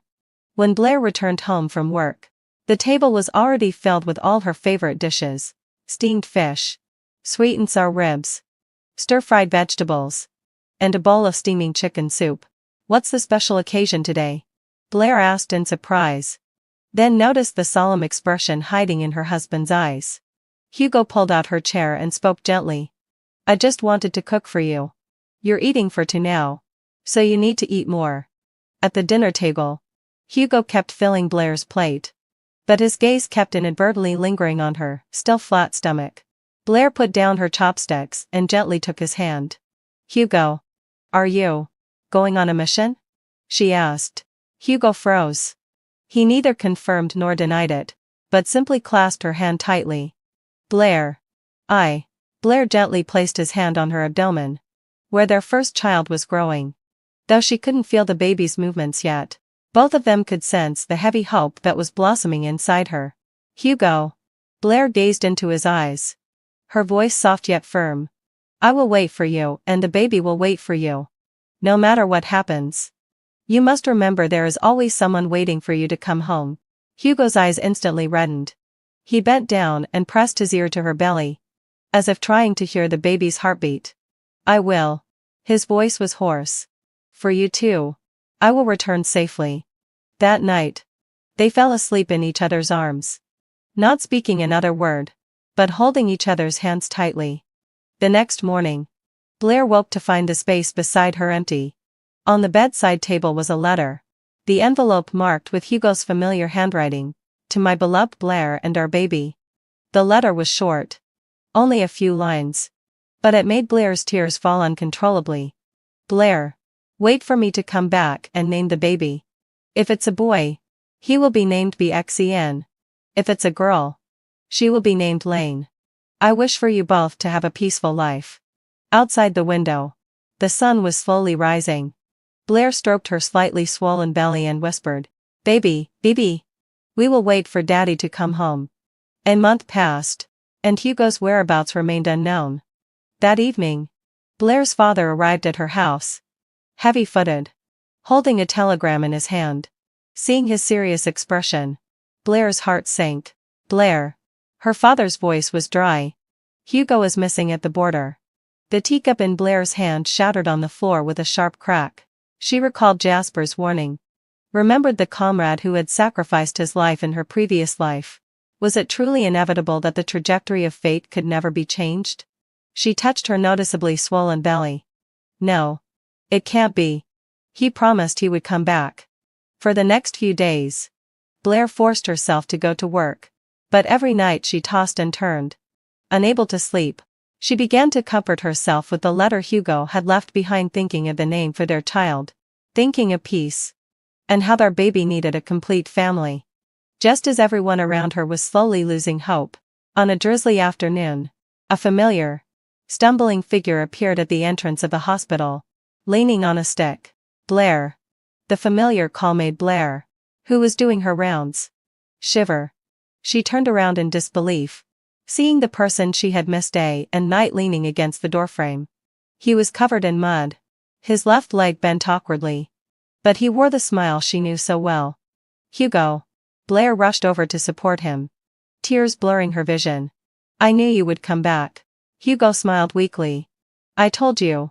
I would come back to name the baby. It turned out that Hugo's squad had been ambushed on their way back after completing their mission. To protect his comrades. Hugo was seriously injured and fell off a cliff. With incredible willpower, he had dragged his wounded leg through the jungle for over 20 days before finding his way back. He could have gone to a hospital earlier for treatment, but he chose to endure the pain and return to Blair as quickly as possible. The hospital immediately organized a team of doctors. But the diagnosis was disheartening. The leg injury had been delayed for too long, causing severe nerve damage. It was feared that he might never be able to walk normally again. Blair held Hugo's hand tightly. Trust me. I will heal you. She took out the Blair family's ancestral medical book and, using the knowledge from her past life, developed a special treatment plan. Every evening after work, she would treat Hugo with acupuncture and medication, often working late into the night. Blair. Don't overexert yourself. Even if my leg is damaged, I'm still a man, and I can take care of you and our son. Hugo said, his heart taking as he looked at her increasingly gaunt face. Blair's hands trembled as she held the silver needles. As long as I'm here, your leg won't be ruined. I will watch you become a great general. 3 months later. One morning, Hugo suddenly felt a faint pain in his injured leg, under Blair's astonished gaze. His toes twitched slightly. Hugo hugged his wife tightly. I can feel it. Blair. Your medical skills are incredible. The doctors all declared it a medical miracle. The day Hugo was discharged from the hospital, he held their newborn son in his arms and said to Blair, let's name him Neon An. After going through life and death, we know how precious peace is. Jasper heard about Blair giving birth to a son and sent a gift. Looking at the silver pendant that had once hung around her son's neck in her previous life, Blair frowned but still didn't refuse. She occasionally heard news of the Jasper family. Iris did return but couldn't bear it for long, leaving after just a month of caring for Jasper's mother. In the narrow alleyway, the air was thick with the scent of traditional Chinese medicine. Jasper's mother, bedridden, poured all her resentment over their family's decline onto Iris. Star of misfortune. Every time Iris came near, Jasper's mother cursed in a slurred voice. It's all your fault. You ruined my son. Iris was extremely aggrieved. Mom, please make sense of this. What does the trouble with the Jasper family have to do with me? It's you. Jasper's mother slammed her hand on the bed in agitation. If it were for Jasper marrying you, how could this have happened? Jasper found himself caught in the middle. Torn. He knew better than anyone that today's predicament had nothing to do with Iris. It was all the result of his own choices. But seeing his mother in so much pain, he could only softly persuade her. Mom, this really isn't Iris's fault. Please take your medicine and focus on getting better. To Jasper's mother, his words clearly sounded like favoritism towards his wife. She became even more upset, shouting, "Get out! Both of you!" To Iris, Jasper's defense felt weak and helpless. That day, as she finished work, she overheard Jasper's mother muttering again. Married a wife, but forgot his mother. Blair was so much better. Iris finally exploded. Jasper, I can't go on like this. I've been trying my best to take care of her. But she still keeps thinking about Blair. And you don't argue back. Does that mean you regret marrying me? Jasper didn't know whether he regretted it. He only felt that life was certainly harder than it had been in his previous life. But he still believed that these tough times were temporary. Once the policies improved, everything would get better. But facing Iris's outburst, he also felt powerless. This constant arguing wasn't the life he wanted. He helplessly looked at Iris. Iris, She's my mother. Iris broke down in tears. I work myself to exhaustion every day. And then I come home to this kind of treatment. I can't take it anymore. Jasper. Please let me go. Let's divorce. Hearing the word, divorce again. Jasper didn't feel the same heartbreak as before. For Iris. He had given up Blair. Turned away from treatment in the ruins. And ruined his future. For her. He had distanced himself from his parents. Making his sick mother's condition worse. But he had no regrets. He also felt sorry for Iris. Sympathizing with the hard life they were living together.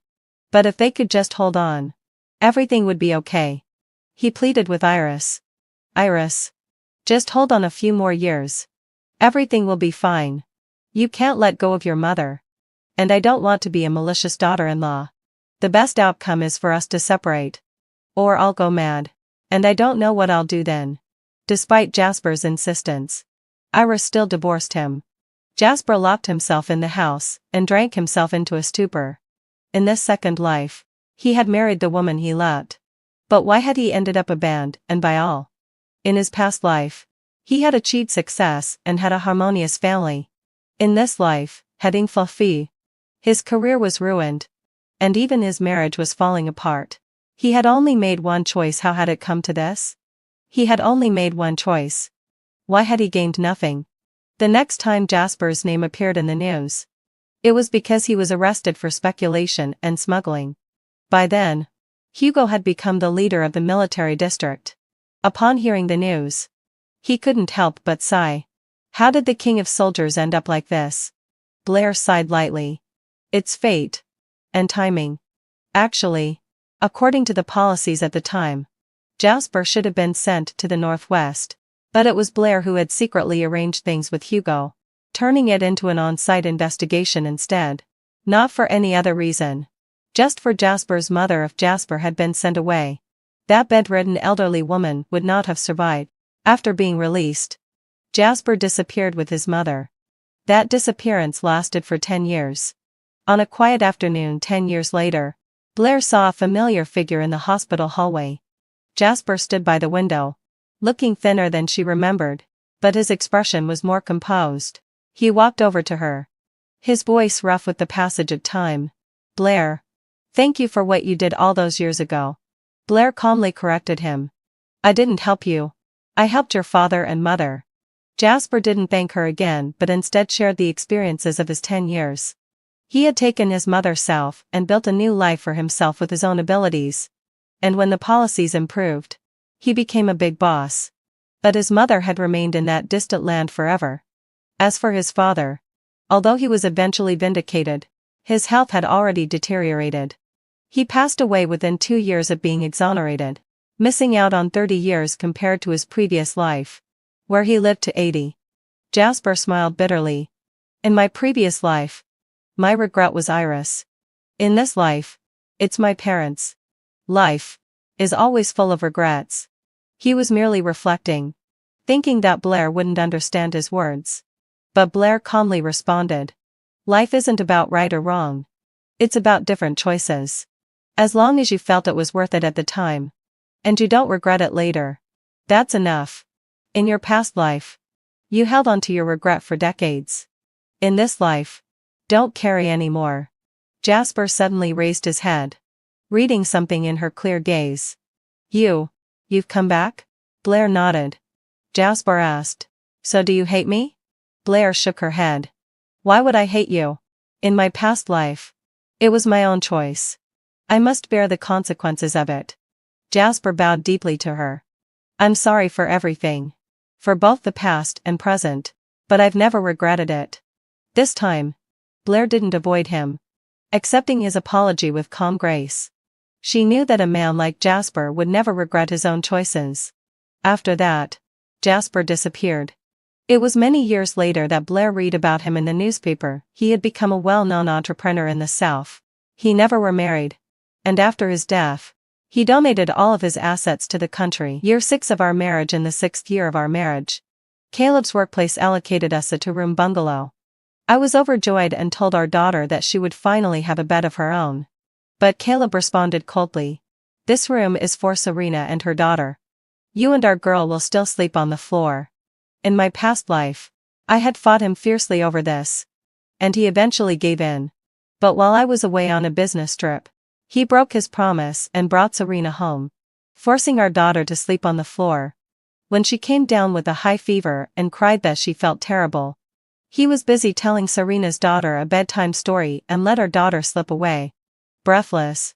In this second life, I calmly laid out the bedding on the floor and said, whatever. After work, I went to pick up Leela from daycare. When we got home, I saw clothes thrown messily all over the floor. The room that had originally belonged to Leela was now decorated with photos of Serena and her daughter. The neatly folded clothes in the wardrobe had been tossed out. The few belongings Leela and I had were treated like trash, all thrown out into the yard. Serena saw me come back with my daughter and looked surprised, her face full of mockery. With a tone of disgust, she said, "Sorry, Elena. I was just clearing out the junk from the house. Caleb said I could move in here with my daughter. Sorry to trouble you, and your girl, you'll have to sleep in the kitchen tonight." There was not a trace of apology in her proud smirk, only arrogant ridicule. I glanced at the princess bed inside the room, my fingers digging into my palm as I let out a bitter laugh. That bed was a brand new city model, costing at least 50 yuan.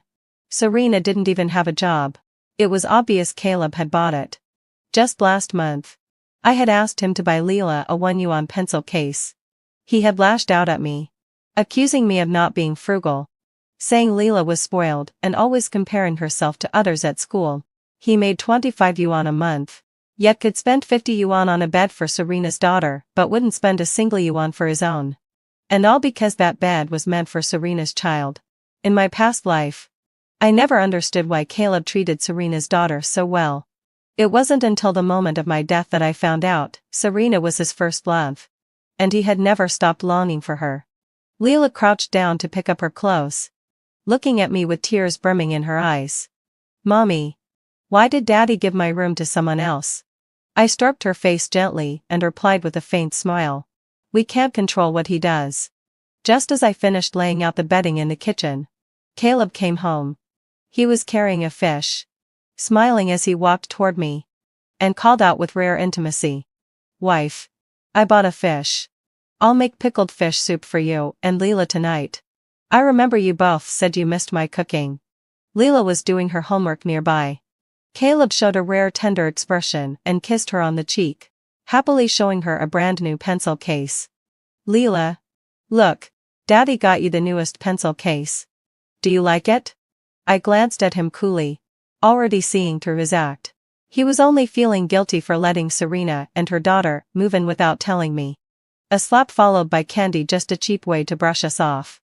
Leela wriggled out of his arms and ran to me. She didn't seem excited at all. Instead, she softly shook her head. "I don't like it anymore." Caleb's face darkened instantly. He threw the pencil case to the ground, smashing it into pieces. "I brought home gifts out of kindness. And this is how you to treat me? Elena, it's your fault teaching our daughter to be ungrateful." I immediately pulled Leela into my arms, my heart sinking with a bitter ache. I scoffed. "Yeah. I guess the two of us are just hard to like." Leela, frightened, cautiously brought him a cup of hot water and tried to comfort him. "Daddy, here's some water. Please don't be mad." But Caleb was still furious. He knocked the cup from her hand, shouting, "Who wants your stupid water? You're just like your mother, so annoying." The hot water splashed onto her hand, and Leela burst into tears from the pain. I hurried to apply ointment to her reddened skin, choking back tears as I whispered, "Don't cry, Leela. Mommy will make it better. It won't hurt soon." Caleb looked panicked and overwhelmed. He came over, filled with worry, and examined her arm anxiously. "I'm sorry, Leela. Daddy didn't mean to. I'll take you to the clinic right now." He tried to lift her onto his back. I was also frantic and quickly helped her up.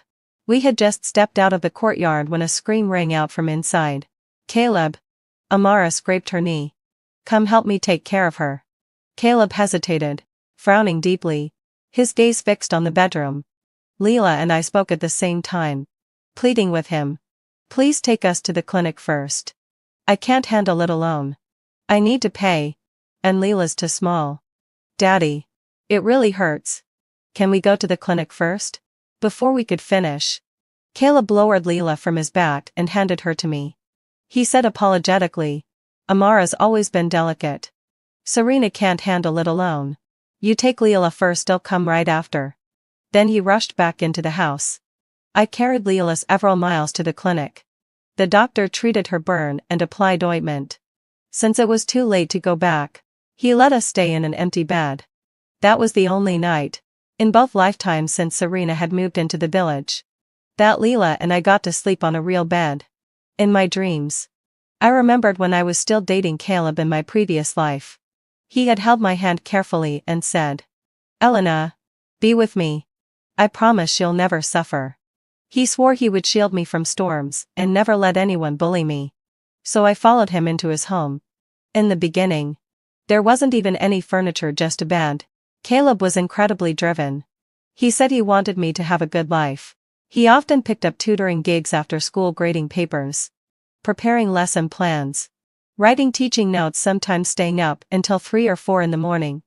With the money he made from that first month of all-nighters, his hands chapped and blistered from the cold, he bought me a pair of wool gloves. 20 yuan. It had taken him over a month and multiple rounds of frostbite to earn that much. I was deeply touched and laughed, telling him not to waste money so carelessly. He put gloves on my hands, smiling like a ray of winter sunlight. If you wear them, you won't keep getting chilblains. As long as it's good for you, it's all worth it. Later, our days kept getting better. The furniture filled the house. We moved to a bigger place. Then Leela came along. Everyone joked that Caleb was the model husband of our alley. This went on for 7 years until Serena showed up in the countryside with her child. Caleb stopped sharing a bed with me, made me and Leela sleep on the floor. I thought he was upset about something at work, so I took Leela there to cheer him up. But I saw him walk out of the daycare center, beaming, holding Serena's child by the hand. He scooped the little girl up in his arms and said with a smile, From now on, how about letting Uncle be your daddy? I froze mid-step with Leela, as if my chest had been split open by a heavy blow. The pain nearly took my breath away. That smile. He had never shown it to me or Leela. Because he didn't love us. Because in his heart, Serena would always come before me. That's why he could be so cruel, forcing a mother and her child to sleep on the freezing floor, while giving Serena our bed. If I hadn't found out everything before I died in my past life, I might never have understood how he could be so heartless. When Leela got a burn on her arm, I did see a flicker of guilt and pain on his face. I still left a sliver of hope for him, thinking maybe he hadn't sunk completely beyond saving. That's why I once grabbed his sleeve in the courtyard and begged him to help us. But the truth is, Caleb always chose Serena. He didn't love me. He didn't love my daughter. That fact wouldn't change just because I got to live again. His coldness, indifference, and guilt toward us, it was exactly the same as in the last life. I hugged my daughter tightly and silently made a vow in my heart. Time. All I wanted was for Leela to live a healthy life. I sent Leela to daycare early, then went to my workplace to tell the party secretary I accepted the transfer to Shanghai. The secretary was thrilled. Elena, you've finally come around. With your university degree, you'll have much more room to grow in Shanghai. In my past life, the secretary had suggested this to me many times. Even said I could transfer my household registration there. When I told Caleb, he said the secretary was lying. That if I went, he'd divorce me right away. I foolishly thought he was only trying to protect me from getting cheated. But the moment I turned my back, he gave that information to Serena, who snatched the opportunity and got promoted.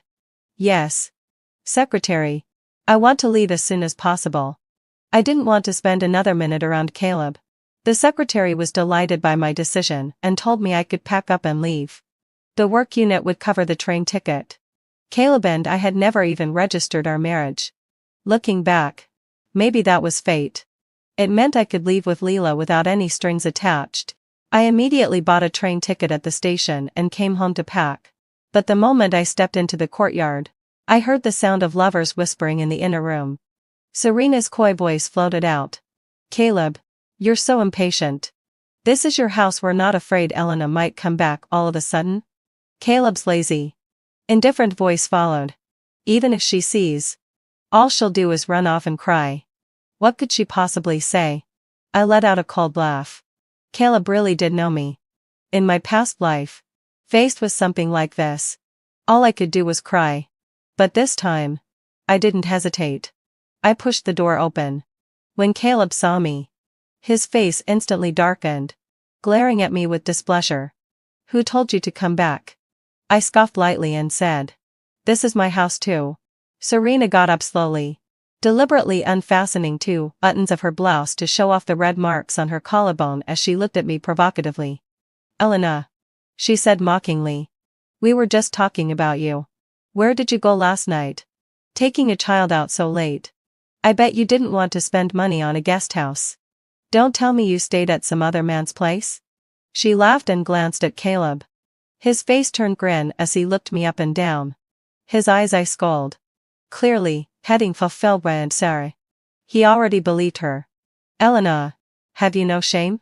He barked. I don't know what I ever saw in a woman as loose as you. His icy glare stung. I couldn't even muster the strength to argue. Think whatever you want, I said flatly. Then I turned and started packing Leela's and my clothes.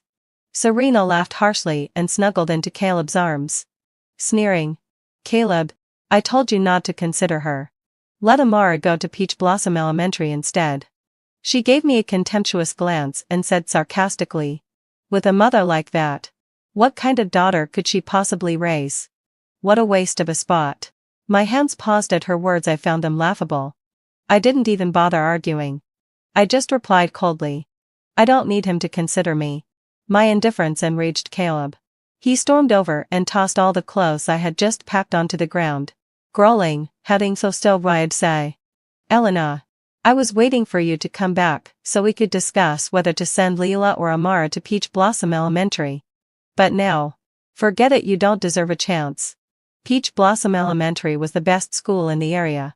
Caleb, as a teacher, had one guaranteed admission slot. He'd said he was still deciding, but in truth, he'd never considered Leela. In my past life, after sending Amara there, he only told me about it afterward. He even pretended to be kind, saying Leela was still young and didn't need school yet, that there'd be a spot next year. But the following year, Leela was already dead. She died in bed. The memory deepened my disappointment in Caleb. Looking at the mess of clothes on the floor, it felt just like our relationship, chaotic, beyond repair. Serena added fuel to the fire, her smug face glowing with satisfaction. No wonder Caleb said you and your daughter are so annoying. Not as likable as me and Amara. Now I see he was right. Caleb kept staring at me, his face stormy. When I stayed silent, he suddenly roared. The spot at Peach Blossom Elementary is going to Amara. You don't deserve such a good opportunity. And Elena, let me be honest with you.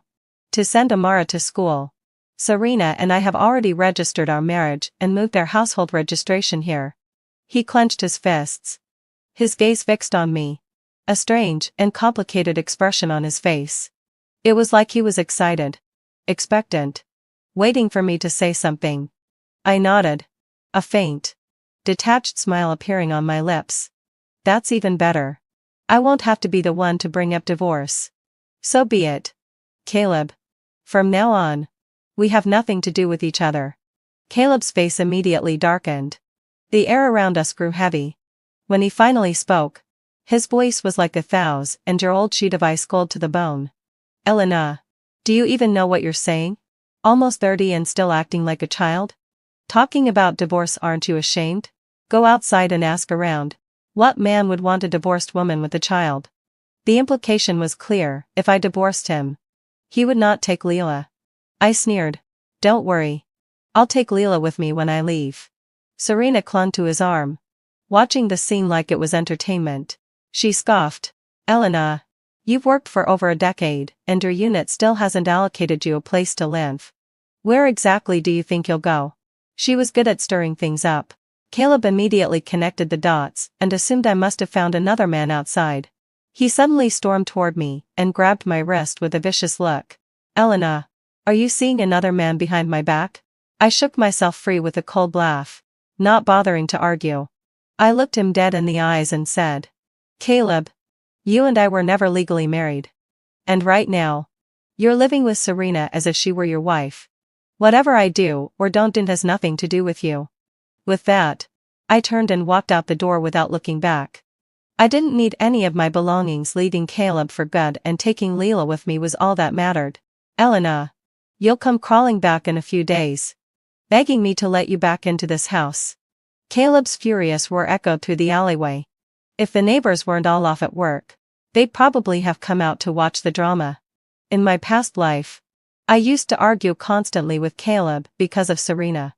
Every time, I'd leave the house with Leela in tears and stay a few nights at a small inn on the outskirts of town, only to return because I couldn't bear to leave him. He never once came looking for us. He knew me too well, knew I loved him to death, and could never walk away over something trivial. But this time, I knew with certainty I would never return. After picking up Leela from daycare, I boarded a green train to Shanghai with her in tow. Leela was young, but she understood everything. She clung tightly to me the entire way and said, Mommy, wherever you go, I want to go too. I kissed her cheek, my eyes brimming with tears. I hugged her and whispered, Okay. No matter where I go, I'll always take you with me. After a full day and night on the train, we finally arrived in Shanghai. The party secretary had already notified the Shanghai unit about my transfer. He said a man named Julian from their office would pick me up. Just as I exited the station, someone tapped me on the shoulder. I turned around to see a man. I hesitated. Julian? He nodded and handed Leela a handful of candies with a warm smile. No need to be so formal. Just call me Julian when we're off duty. I studied him. I had imagined Julian to be a pop-trailed middle-aged man after all. Being a party secretary usually meant years of experience. But the man before me looked quite young, with a gentle, scholarly air that immediately put me at ease. He seemed about my age. And to already hold such a position, he must be very capable. You must be exhausted from the journey. Let me carry the child for you. Julian reached out for Leela with a smile. I hesitated awkwardly. He was so warm and easygoing it felt almost like we were an old married couple. There's no need, Julian, I stammered. But Leela giggled and leapt into his arms. Mommy, I want Julian to carry me. I chuckled. This is the first time I've seen Leela take the initiative to get close to someone. Julian took us to tour the Shanghai workplace. Then told us, the unit knows you came with a child, so we've arranged housing for you. It's not huge, but it should be enough for you and Leela. When I saw the place, I thought, how could this be small? Compared to the cramped countryside house, this felt incredibly spacious. How much is the monthly rent? I asked cautiously. Prices in Shanghai were much higher than back home. I had some savings, just enough to support me and Leela's basic needs. If the rent was too high, I'd have to choose a more modest place. Julian smiled and shook his head. No rent. You already made a big sacrifice by accepting the transfer to Shanghai. You can stay here as long as you need. Worried me wouldn't be familiar with Shanghai. Julian also helped us buy all the daily necessities before dropping us off. That night, Leela and I lay together on the bed in our new home. Leela's voice was full of joy. Her smile sweet. Mommy, having fulfilled my obsession. Do we finally have our own home? I pinched her cheek and smiled. Yes. And life will only get better from now on. Leela nodded firmly and sat up with a pout.